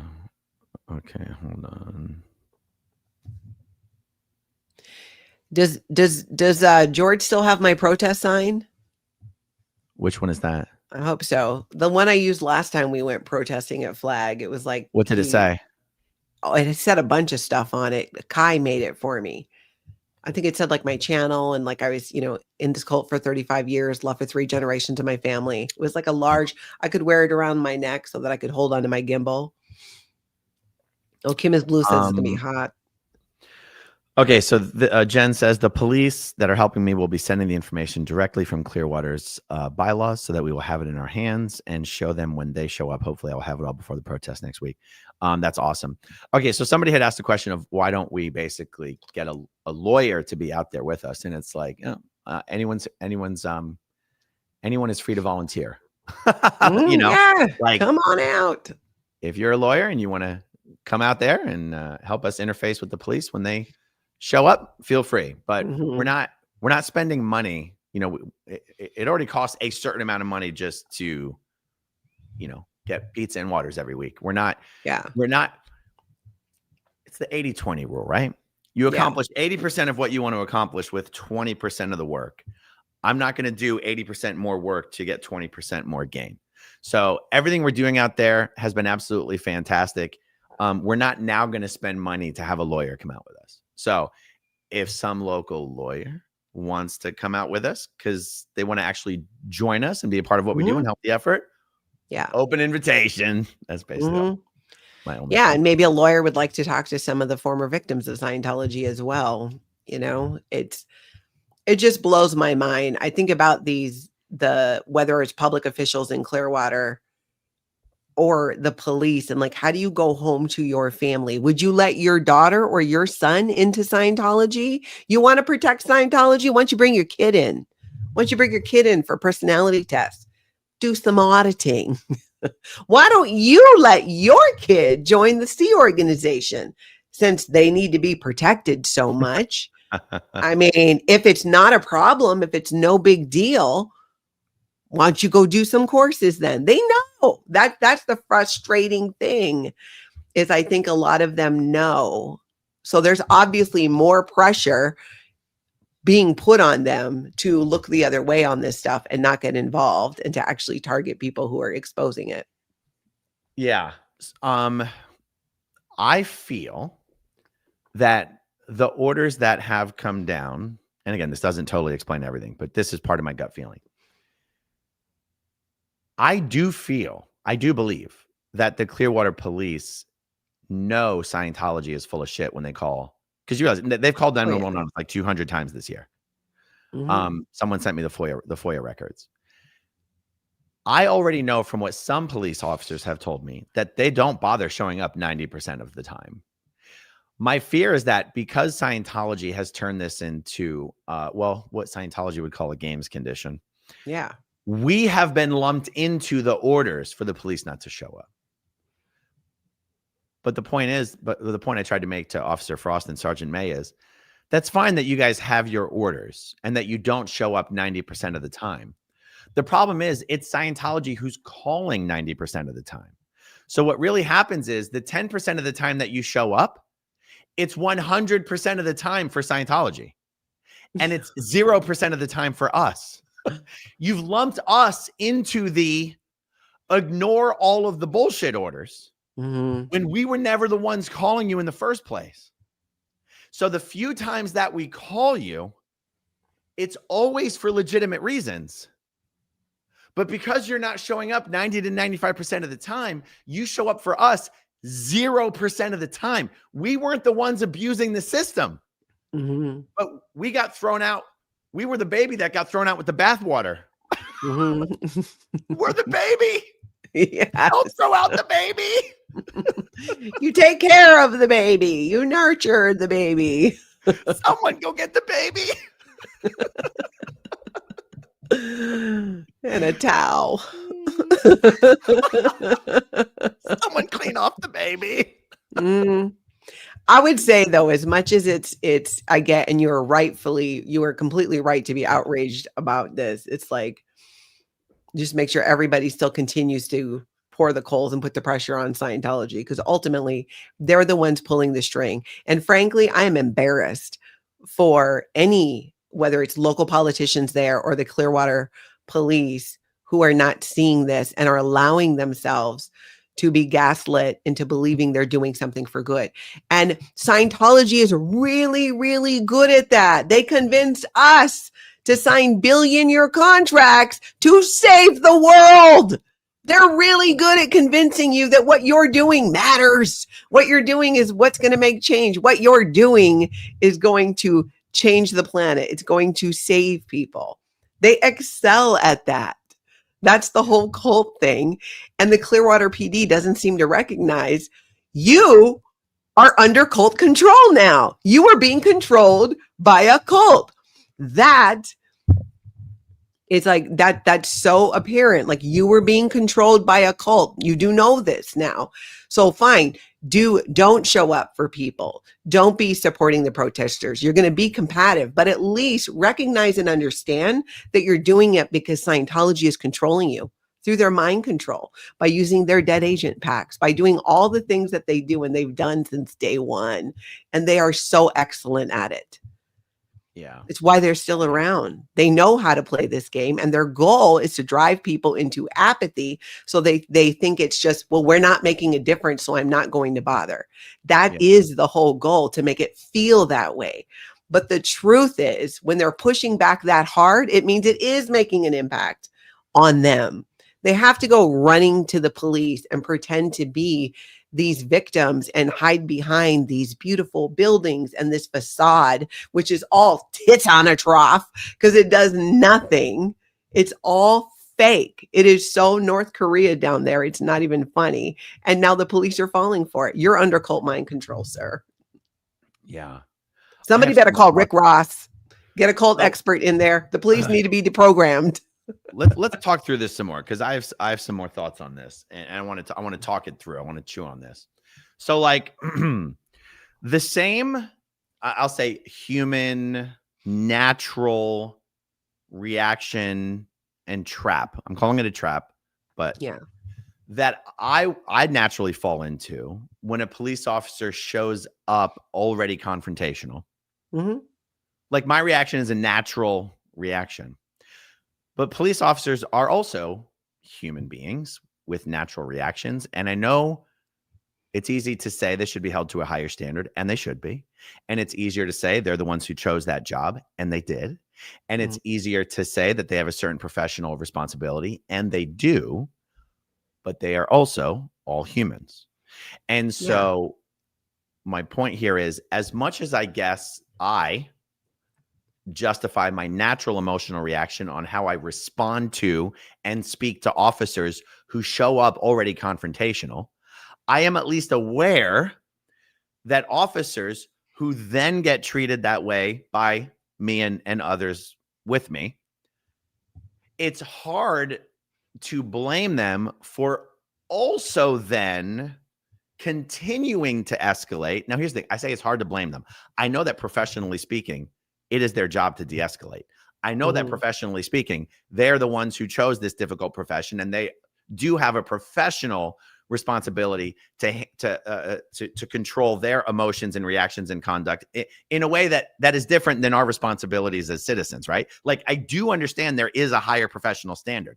At the same time, they're still human. So I guess I'm just speaking out loud and acknowledging that, is it possible these officers don't dislike us because of Scientology? They dislike us because they already have an idea of how they're going to be treated by us when they show up. I'm not trying to excuse them or apologize for them or anything, but it's like, it's interesting how we're only there to protest Scientology, and yet it ends up becoming this battle between us and the police, where it feels like the police are against us, and we're not against the police. We're against them seeming to be on Scientology's side. Yeah. And so I guess I'm just trying to. But see, they're not going to separate that out, though, Aaron. For them, they're not going to see it as like, okay, we're upset because you're acting like you're on Scientology's side. They're personalizing it. That, oh, you're going to be combative with us. And remember, they've had all the third party. They've had all the Scientology propaganda about people who are there and how they're dangerous and all this. So they're walking into that. And I wonder if on some level, I mean, I have always had great success in using Scientology against Scientology. It's what I did when I left. It's what I did to get my daughter out. And okay, you want to do dead agent packs? Fine, we can do that too. We can let you know very specifically. My daughter was held in that building and they weren't going to let her go at Flag. There's story after story after story. Like, this is the truth of what happened. These are real people that this happened to. And here's what happened. And, let them know, because it's a general idea. They know that even for us to just say, well, it's a family destroying human trafficking cult. But what does that mean?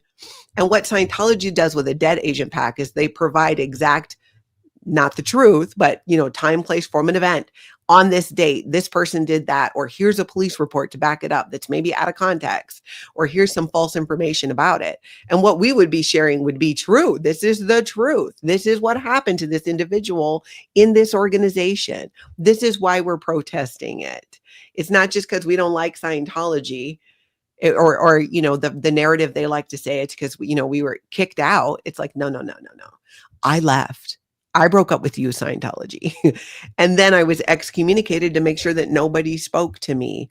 Those individual stories, just like what we share on YouTube, maybe need to be shared more in detail with the police so they know. Do the same thing. Here are the people. What about the people still working there that have locked people in rooms that were physically abusive or it's weird to say worse, but there's a lot worse things you can do to somebody sometimes. And they are pros when it comes to that, mentally tormenting somebody. Yeah. It's use it against them. That's what they do. You want dead agent packs? Here, we'll give you some. Here's what the truth is. Yeah, but I mean, Scientology has more time with them than we do.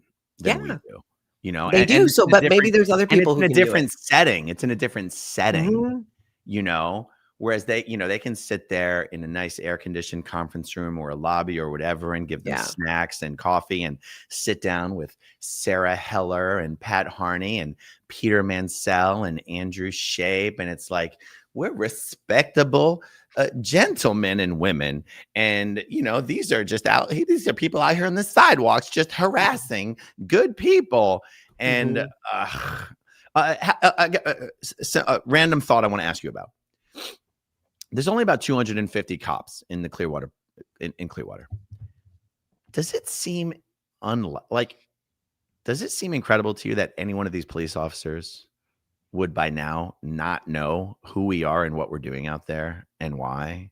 I'm just amazed at how often recently I have engaged with a Clearwater police officer who has, or at least claims to have, absolutely no idea, not only who I am, but any idea about our Scientology protest we've been doing every week for 2 years. Does that even seem possible in a city as small as Clearwater, when there's only 250 cops, that somebody would literally have no idea about any of us or the protests? Is that believable to you?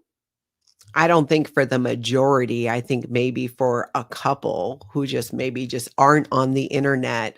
But out of curiosity, how would you not check? How would you not go Google Scientology? And you're going to find out a lot. But we know, again, Scientology is so good at convincing people that that is not true and that their narrative is true. They're so good at that. In my opinion, it's the number one thing they excel at, which is the only reason they're still around today.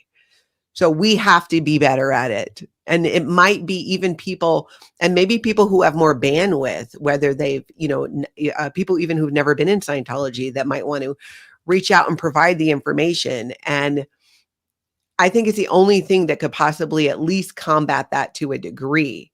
And then not taking the bait. Because remember that all the cult wants to do is have protesters arguing with the police, because now it takes away attention from what they're doing. They started it. They're the third party. They're the ones going and creating conflict between the police and protesters. Scientology themselves, there really is no conflict. But because they fed all this information to the police about protesters and people who are critical about Scientology, And in the absence of true information, people just glob onto, oh, okay, that must make sense then, because people want the easiest out. They want the easiest thing to believe to explain to them why people are protesting. Oh, because they're crazy, because they're disgruntled former members. That is easier to confront, Aaron, than confront that a bunch of them were abused as children, as adults, were held against their will, were physically and emotionally abused and messed up for generations. They're the hardest cult to recover from. That level of evil is a lot more difficult to face than just believing these are some random former members who are just butthurt about their experience. It's hard to believe the truth like that. And I think that the police, just because they're in the they're police officers, doesn't mean that they can really face the level of how bad it actually is. I think as humans, we always want to believe something that makes us more comfortable. And it's more comfortable sometimes to believe that somebody is just a crazy person than to really understand what they went through and what happened. Yeah. I mean, it's such great points. Such great points. Yeah. That's right. What Sovereign says right here. They can't see it because seeing it would shatter their world. Yeah. They can't believe it. It's like, remember when we were in the Sea Org, and I can speak for myself, like I had these blinders on. And if something, even when I was the one being abused, it was like, well, because my stats are down, it was justified and rationalized. And I shared with you, Aaron, when I did my very first interview, after my essay, and Scientology went and told the staff members at the org that I was at that that's not what happened, that I had just had this affair and was out ethics, and that's why I was kicked out of the Sea Org. Not that they covered up another essay at all.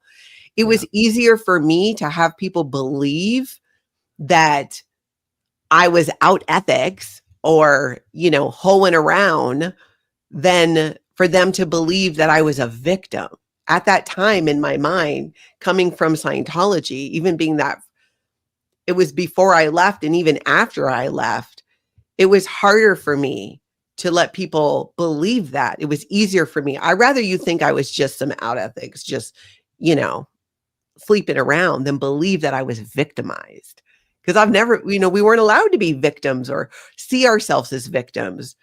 Because if we saw ourselves as victims, we'd recognize the freaking abuse as abuse.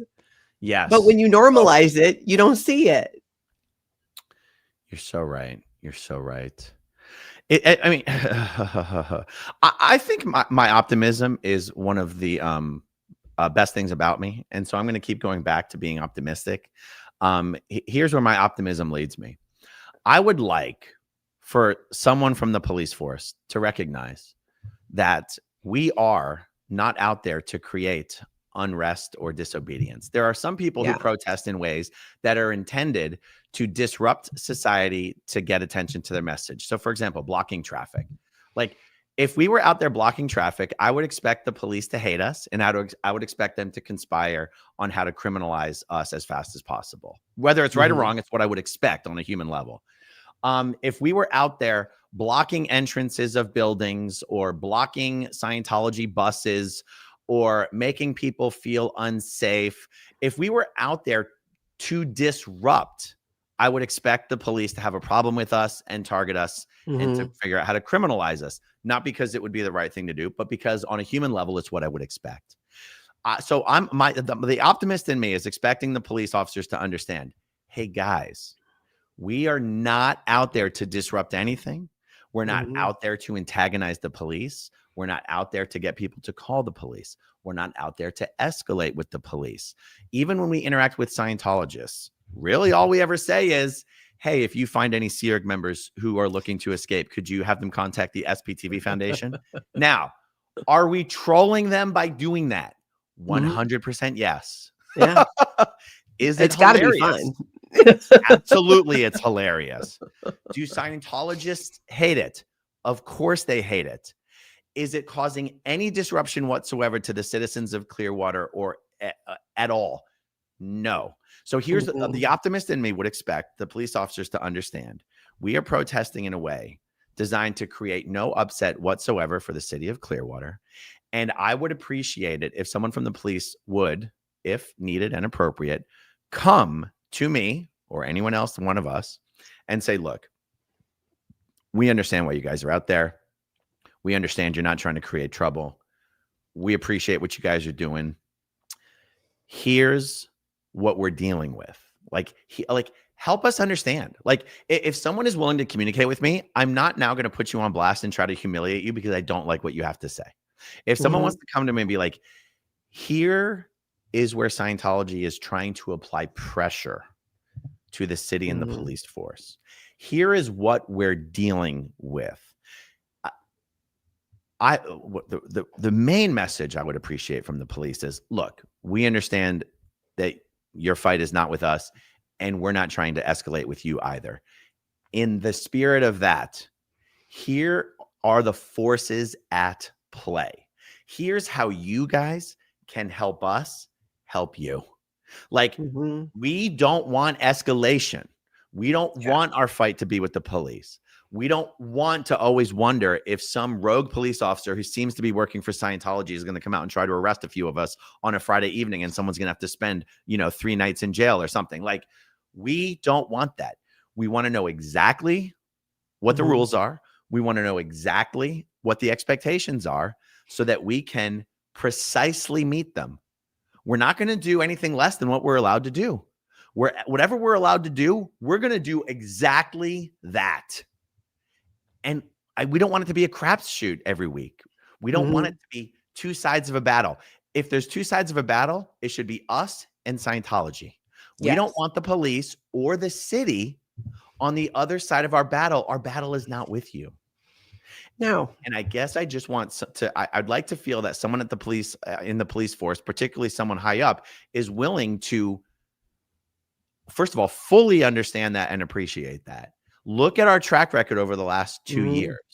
Look, our track record speaks for itself. We're not here to pick a fight with the city, and we're not here to pick a fight with the police. So if you truly understand that and appreciate that and can communicate with me or us accordingly, our battle is not with you. So don't pick a battle with us. Yeah. And remind them why. It's like, you want to talk about protecting and serving, and even Clearwater residents. Just a couple of years, Whitney Mills, Scientologist, Clearwater resident, young woman, gorgeous, promising career, unalives herself after reaching the highest pinnacle, operating Thetan level 8 in Scientology. Doesn't just unalive herself, tries to do it in an incredibly does it in a violent way.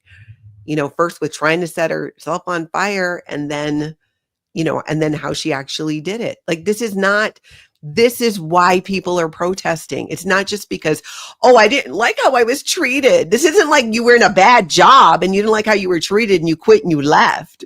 No, people have died. People have unalived themselves. People have mentally suffered and are still suffering today. The long-term damaging effects of Scientology is not a joke. And if you want to protect your citizens, maybe wake up to the fact that your citizens have been being manipulated, controlled, and hurt by this organization.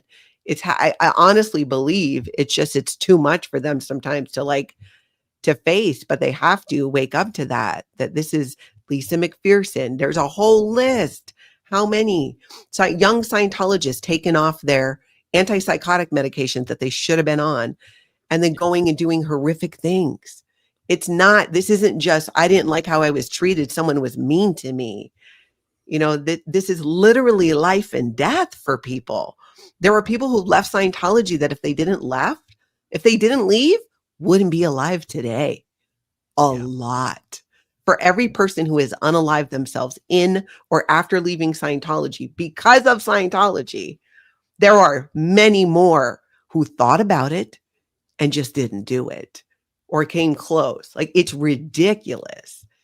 And they cannot lose sight of that this is why we're doing this, because somebody has to say something. There shouldn't be so many people leaving this organization or in it who are so mentally tortured and suffering because of it, when it's not necessary. Scientology is a small, dying organization. but they do have a lot of money and they're really good at mind control. Yeah. Let me just address this real quick. I mean, I know we already have, but so Afila, I believe Scientology is trying to get the cops to build a case against you like they did to people in LA. So I'll be honest with you, for the last couple of weeks, starting a couple of weeks ago, I am also of this same opinion. I mean, ever since Sergeant May came out there and essentially threatened to arrest Joe and then threatened to arrest Cheryl, I became of the opinion that this is what is happening behind the scenes. The reason why I continue to struggle with this so much is because I expect it in Los Angeles because Scientology literally gives the LAPD tens of thousands of dollars. I don't understand it in Clearwater because there's not enough money that flows from Scientology into the pockets of anyone at the police force to make that make sense to me. Well, that we know of. But that's, I mean, but do you know how much a police officer would be risking to actually be taking literal bribes from Scientology, and for what? Like, it would be career ending. I just don't believe that the Clearwater PD is like rife with corruption the way the LAPD is historically known to be. Do you know? I mean, like, I just don't believe it. But sometimes it's not necessarily even like it's corruption. In my mind, it's a faulty way of thinking. They're operating off with this, like, with incorrect information. So they can't evaluate and act accordingly to the situation because they've been fed a lot of false information. How could any halfway decent human being support an organization that has done the things that Scientology has done? There aren't that many evil people like that. But if you convince somebody that there's something worse, like a protester or Aaron Smith Levin, this person, that person, then I just think it's just easier to believe. And maybe it's not money and they're getting something else out of it. But people don't go and do things like that or support an organization like Scientology unless they're getting something out of it. May not be an envelope of cash. It could be connection. It could be power. It could be perceived power and connection. It could be a perceived idea that, well, I'm protecting society from these horrible protesters because they're only choosing to believe that. They have the blinders on. They're being brainwashed by Scientology, and they are 110% trying to build a case against you. More Scientology than I think. I think they're trying to use the police to do that. And I think it's taken them this long because of what you said. Clearwater police is not corrupt to the level that they are in LA, but it doesn't mean they can't be manipulated as human beings into believing something that's not true and falsely think that they're on the right side. Aaron, we thought that. We were in the Sea Org. We thought we were on the right side of humanity. We thought that working the hours we did and justifying so many of the things we did, the way we lived, what we gave up, the freedoms we gave up was justified because we were clearing the planet and we were willing to do that. If we were willing to go to that extreme, it's way less extreme for a police officer to believe they're doing the right thing. Because Scientology, with their fancy presentations and dead agent packs, have convinced them of it. You know what I just realized as you were saying all this? It just hadn't quite occurred to me that before in this way.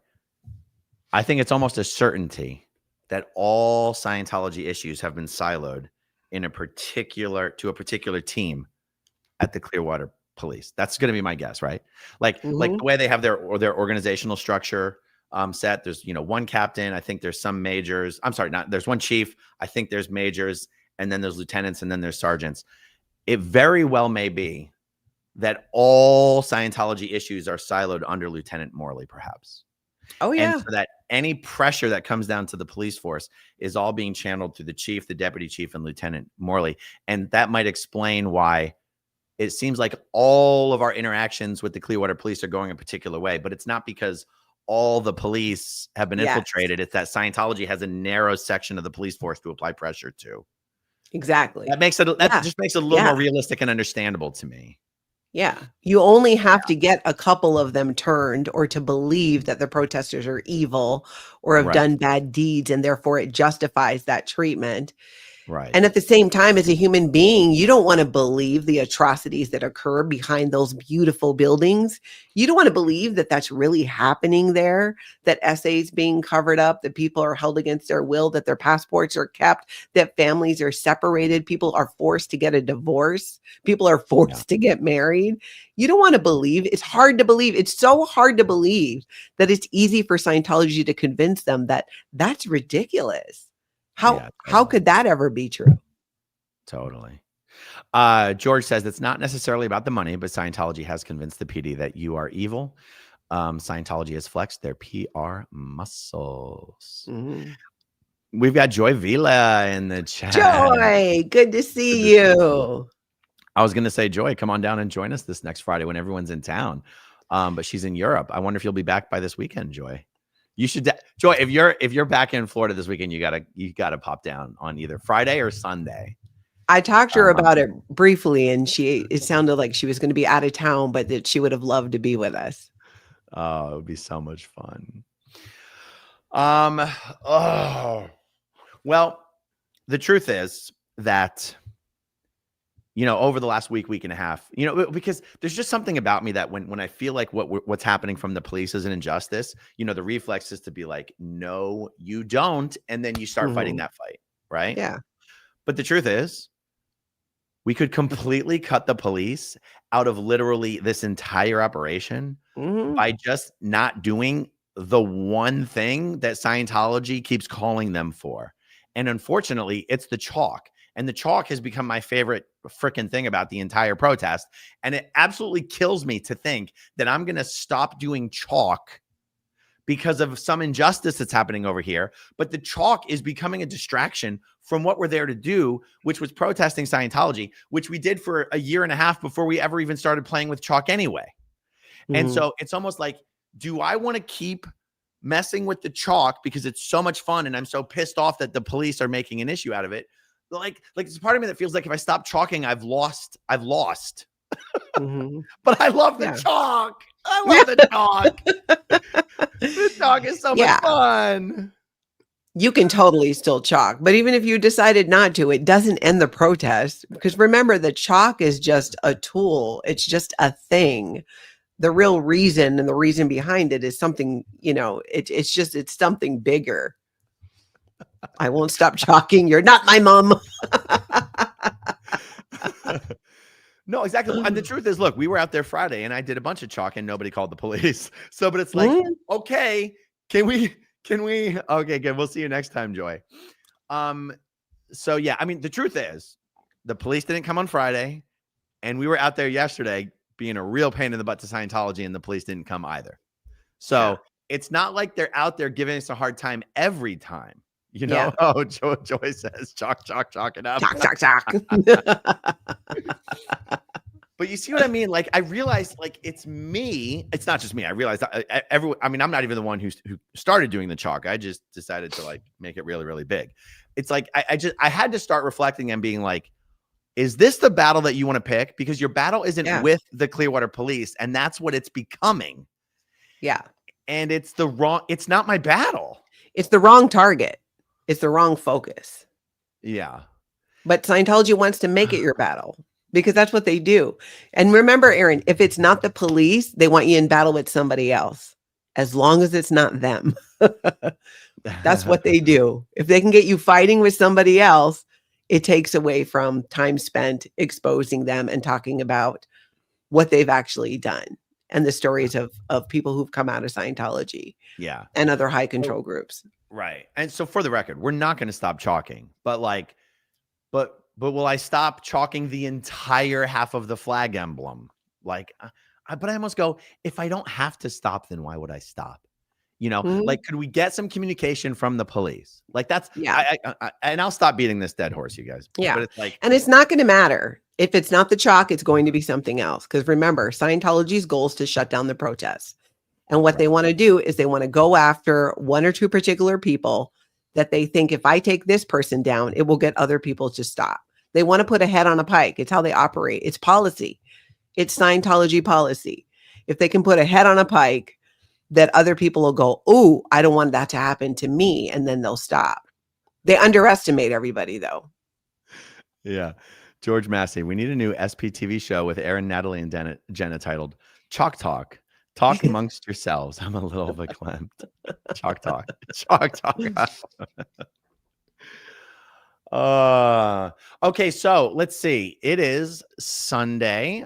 You come into town on Thursday. Yeah, very late. You'll see me on Friday. We'll see you on Friday. Yeah, Okay, so let's and then talk a we'll be little at the bit. protest. Let's talk a little bit about this Friday. So, Okay. we have been our protests used to go from 5:30 to 8:30. It would go for 3 hours. Because it was so hot, we brought it down to 2 hours. We have an app. Okay, let me organize my thoughts here. So we have a protest and we have an after party, but the truth is the protest is also a party. So I guess I'm a little unsure right now as to, should we start the protest early so that we can end it early so that we can have more time to hang out afterwards at the after party? Or should we do the protest for longer so it's more fun and then we still have the after party anyway? And because really the only difference between the protest and the after party is the cold beers and food. But people could come to the protest and bring some delicious food. So we're already going to have pizza. Abigail's going to send tons of donuts. We were like, people could like stop at Publix and bring some wings. People could bring some cheese and meat platters. Like, in other words, it's all based on just one giant party. It's just part of the party is the protest and part of the party is at Prelude Sports Bar. Yeah, I mean, I like the idea of earlier only because I'm a bit of an early bird. Yeah. And then do both and then go hang out afterwards at Prelude. I think would be a lot of fun. But we'll all be hanging out there and then hanging out over there as well. That's right. Charcuterie. Love me some charcuterie. Yes, bring some charcuterie. I would love that. So but it's so hot out. Yeah, what is this? Also, community engagement chat. Will Prelude's meeting be live streamed? I don't think so. My phone battery only lasts a few hours when I'm live streaming. I do not personally plan. Oh, Joy is asking, will you guys still be there on Monday or Tuesday? Yeah, we'll still. I mean, I leave Monday night, Joy. Yeah, there's no group things scheduled on Monday, but a lot of people will still be here on Monday. What was I saying? I'm not planning on personally streaming while at Prelude, but I'm sure a lot of people will be. Yeah. Dusty always is still streaming at Prelude. Oh, really? Yeah. Yeah. I don't want to hold my phone for that long. Exactly. And I just don't want every conversation to be something that's on the internet. Yeah, exactly. I mean, I'm all for not live streaming at Prelude or maybe jumping on and, involving our audience for a little bit.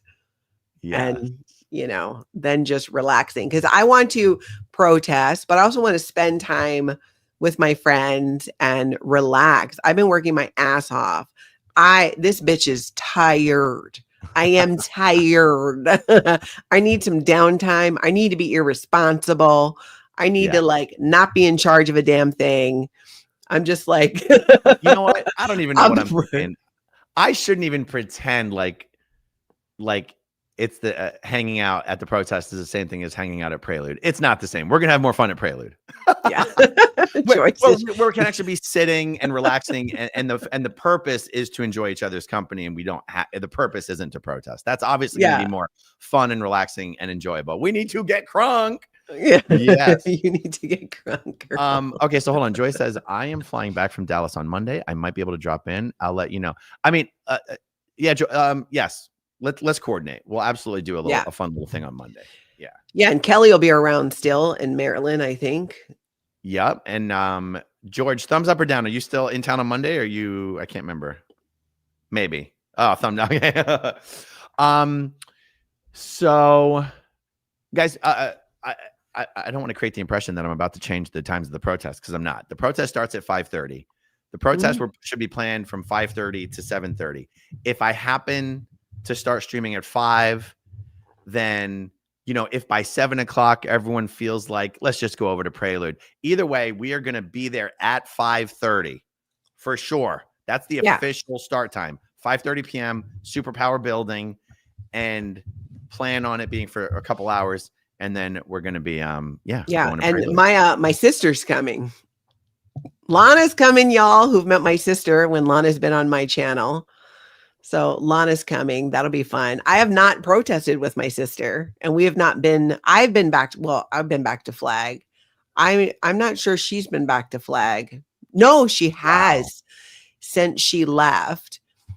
I'm kind of vaguely remembering she like went marching into the Coachman building to look for Shelby when Shelby was there, like right past reception. She just put on her Sea Org member valence and walked right in.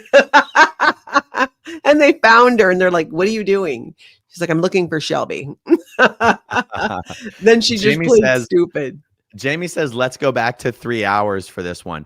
If I choose to stream longer, it will only be because I show up earlier. I am not going to extend the protest beyond 7:30.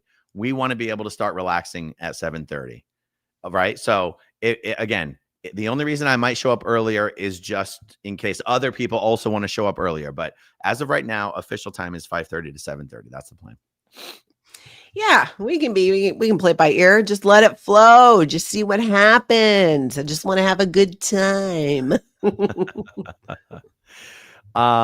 Dusty did make some amazing Clearwater Crew tie-dye t-shirts. Actually, you know what? Can I go grab them real quick? Oh yeah. Let's see it. Let's see these t-shirts. Let's check out the chat here. How y'all doing?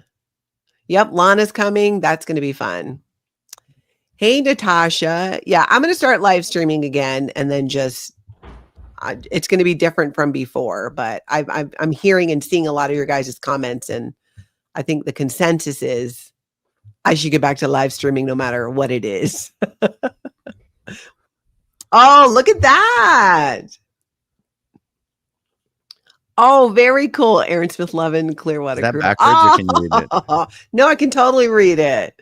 Okay. That's cool. Hey, Tanya. Oh, that is awesome. Very I will fun. not be wearing my shirt because it's about 3 sizes too small. And I said if I actually wore this, I'd have to come out of the closet because that's exactly how it looks. Okay. But it is nice, and maybe I might even frame it and hang it up on the wall or something. And I think he made like 30 of them. Wow. Not 30 for me, like for 30 different people. Wow, that is cool. And they are pretty cool. And yeah, I just wanted to show everyone because he worked really, really hard on it. And everybody knows who's coming, right? I didn't just like spill the beans when I mentioned. He's like the Oprah of the tie-dyes. Yes, you get a tie-dye and you get a tie-dye. Yes. But does everybody know who's coming? Yeah, I don't think anyone's a secret. Okay. I don't think. Good. So well, like I already said it. Well, who did you say? Who did you say? Kelly and Marilyn. Kelly and Marilyn are coming. Kelly Copter. Kelly Copter's coming. If anyone is in the live chat right now, everyone is in the live chat right now. Say I'll be there, and I'll bring your name up on screen real quick. Yeah, who's going to be there? I haven't seen Kelly since. Oh my gosh, maybe 2 years ago. It was last year. Well, no, it was last year. No, was it last year? It was. You're right. Oh my God, that's right. Because we were there in February. Oh, Tony's going to be there. Yep. Jen Cass and Paul, George Massey. Nice. Right. I can't Marilyn, wait where to see are you? everybody. What's your name in there, Marilyn? Yep, we know Marilyn's going to be there. Dusty. Sure, I think it today. Oh, look, Indy Tampa will be there. Heck yeah. Woohoo! Osmond will be there. There's going to be a lot of people in the Tampa Bay area who've never shown up who are going to show up. Yeah, it's going to be fun. And I just want to have fun. I need some, not a lot of seriousness. Well, so Arkansas Flamingo is not in the chat, but she's Arkansas coming. Flamingo. Yeah. Mama Opal. Who are your the people that Mama Opal, Tony Hoban's coming, Arkansas Flamingo. I think Marcy. Oh, there's Marilyn. There she is. Yeah, then of course Lana.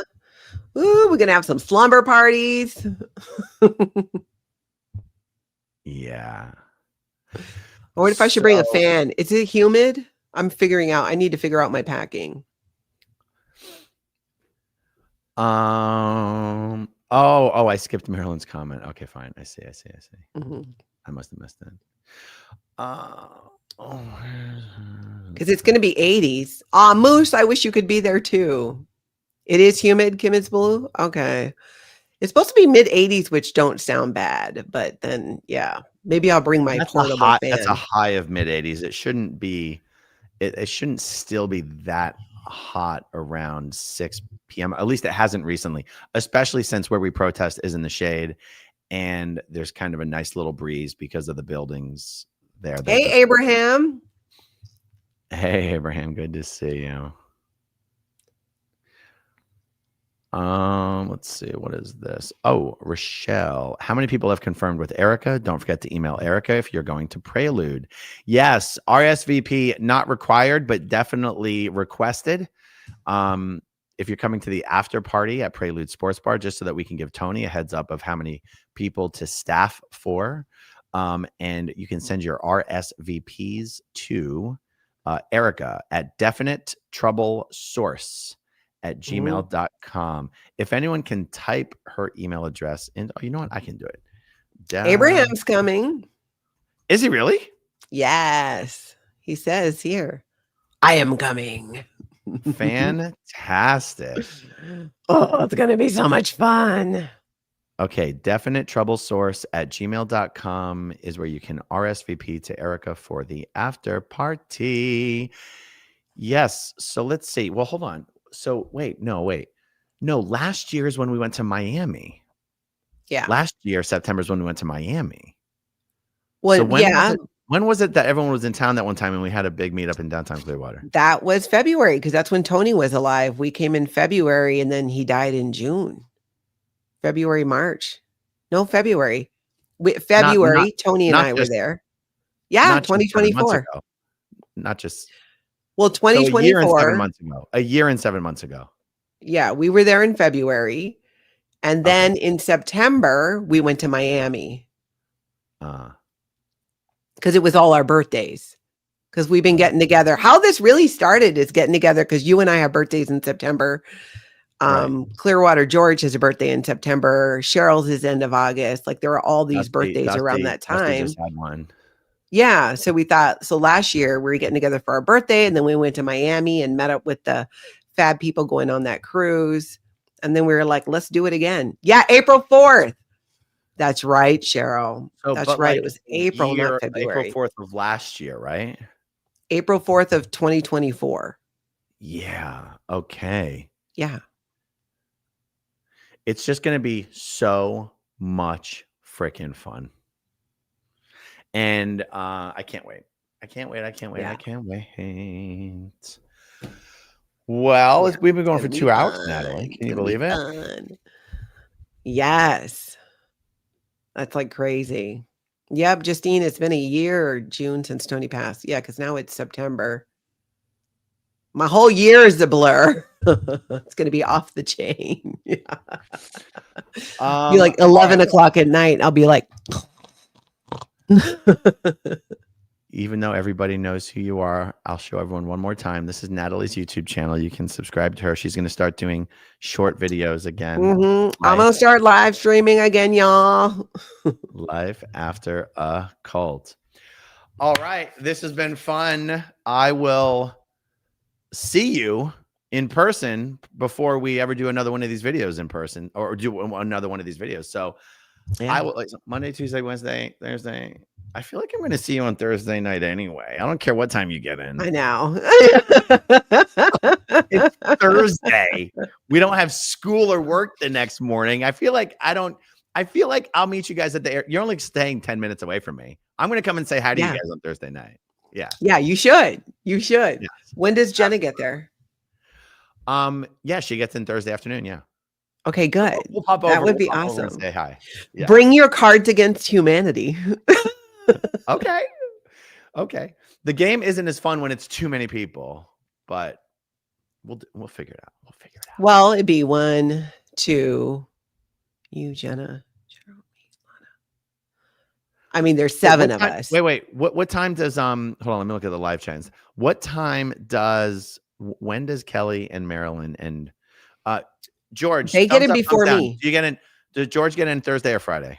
I think George gets in Friday. Friday. Okay. Does Marilyn arrive? 1 for Thursday, 2 for Friday. Good. She's Thursday. So Marilyn, Yeah. does Kelly get in Thursday? 1 for Thursday, 2 for Friday. Kelly gets in Thursday. Yeah, Marilyn and Kelly will already be here. Yeah, Lana and I are the last ones getting in. Okay. Thursday. Okay, we get in late. all right, good. We'll come and say hi. But yeah, I'm all for it. I got to work Thursday and then I'm going straight to the airport. But yeah, we'll be, because that's true. Me, Don't have to wake up Tony, early. Janet, and Marcy are all at the hotel. I always stay at. Oh, yay. Right. Yeah. Okay, so Jen Kess, remind me, are you going to come over Thursday or Friday? I'm looking at the live chat, so I'm going to wait for Jen's answer. We're all waiting for Jen's answer. Come on, Jen. Thursday. Okay. All right. Yeah. It's going to be a busy day. Thursday's going to be a busy day. And we get in late. I So can't Marilyn wait. says, I know Kelly and Marilyn land at the same time on Thursday early evening. And then Lana and I land, I think like 10:30 Marilyn, or I'll call you when we're 10:45. done because I gotta find out. That's right. You're getting a car, right? Okay. I'm gonna call you after. I'm gonna call you after the video's done. Marilyn's getting a car. Cheryl's picking up Lana and I. Yeah. Because maybe, because you know what? Marilyn and Kelly might be getting to the airport. I know they're getting a car, but they might be getting to the airport at the same time I'm going to get Jenna from the airport. So, yeah. Dave says just stay at the airport for a couple hours. Jenna would not appreciate that. Jenna would not appreciate just staying at the airport for a couple hours. No. Yeah, no. That'd be up with adding her to a group text. Don't put Jenna into a group text. Ever. Although, Natalie, you missed it. Yesterday, Jenna created her own group text. What? Yeah. Why wasn't I in it? For the first time ever. Well, because it had to do with the Clearwater police situation. Oh, okay. I have to read you the language because it was so funny. That's shocking to me. Well, yeah. She literally started out the group text by saying, I can't believe I'm starting a group text, but I just wanted to let you know, ... Yes. That's so funny. Even when we were planning Hawaii and stuff, you're like, we cannot add her to the group text. I'd separately text her. If you put Jenna in a group text and the next immediate thing that you see is Jenna has left the group, don't take it. She just doesn't like group text messages. You know what, though? I love that. Like, I love that she knows that about herself and it's a boundary and we all respect it and we listen. It's just, I love that because again, it's the opposite of, how we were raised to be. So I love it. I love Jenna and her boundaries. Yeah. All right. Let's wrap this one up. We'll see everyone on Thursday, apparently, but I'll see you guys later today. I still got a bunch more content to do today. Ciao. Okay, if you want to see my rock and roll songs, click right on this guitar. And if you want to see a different one of my videos,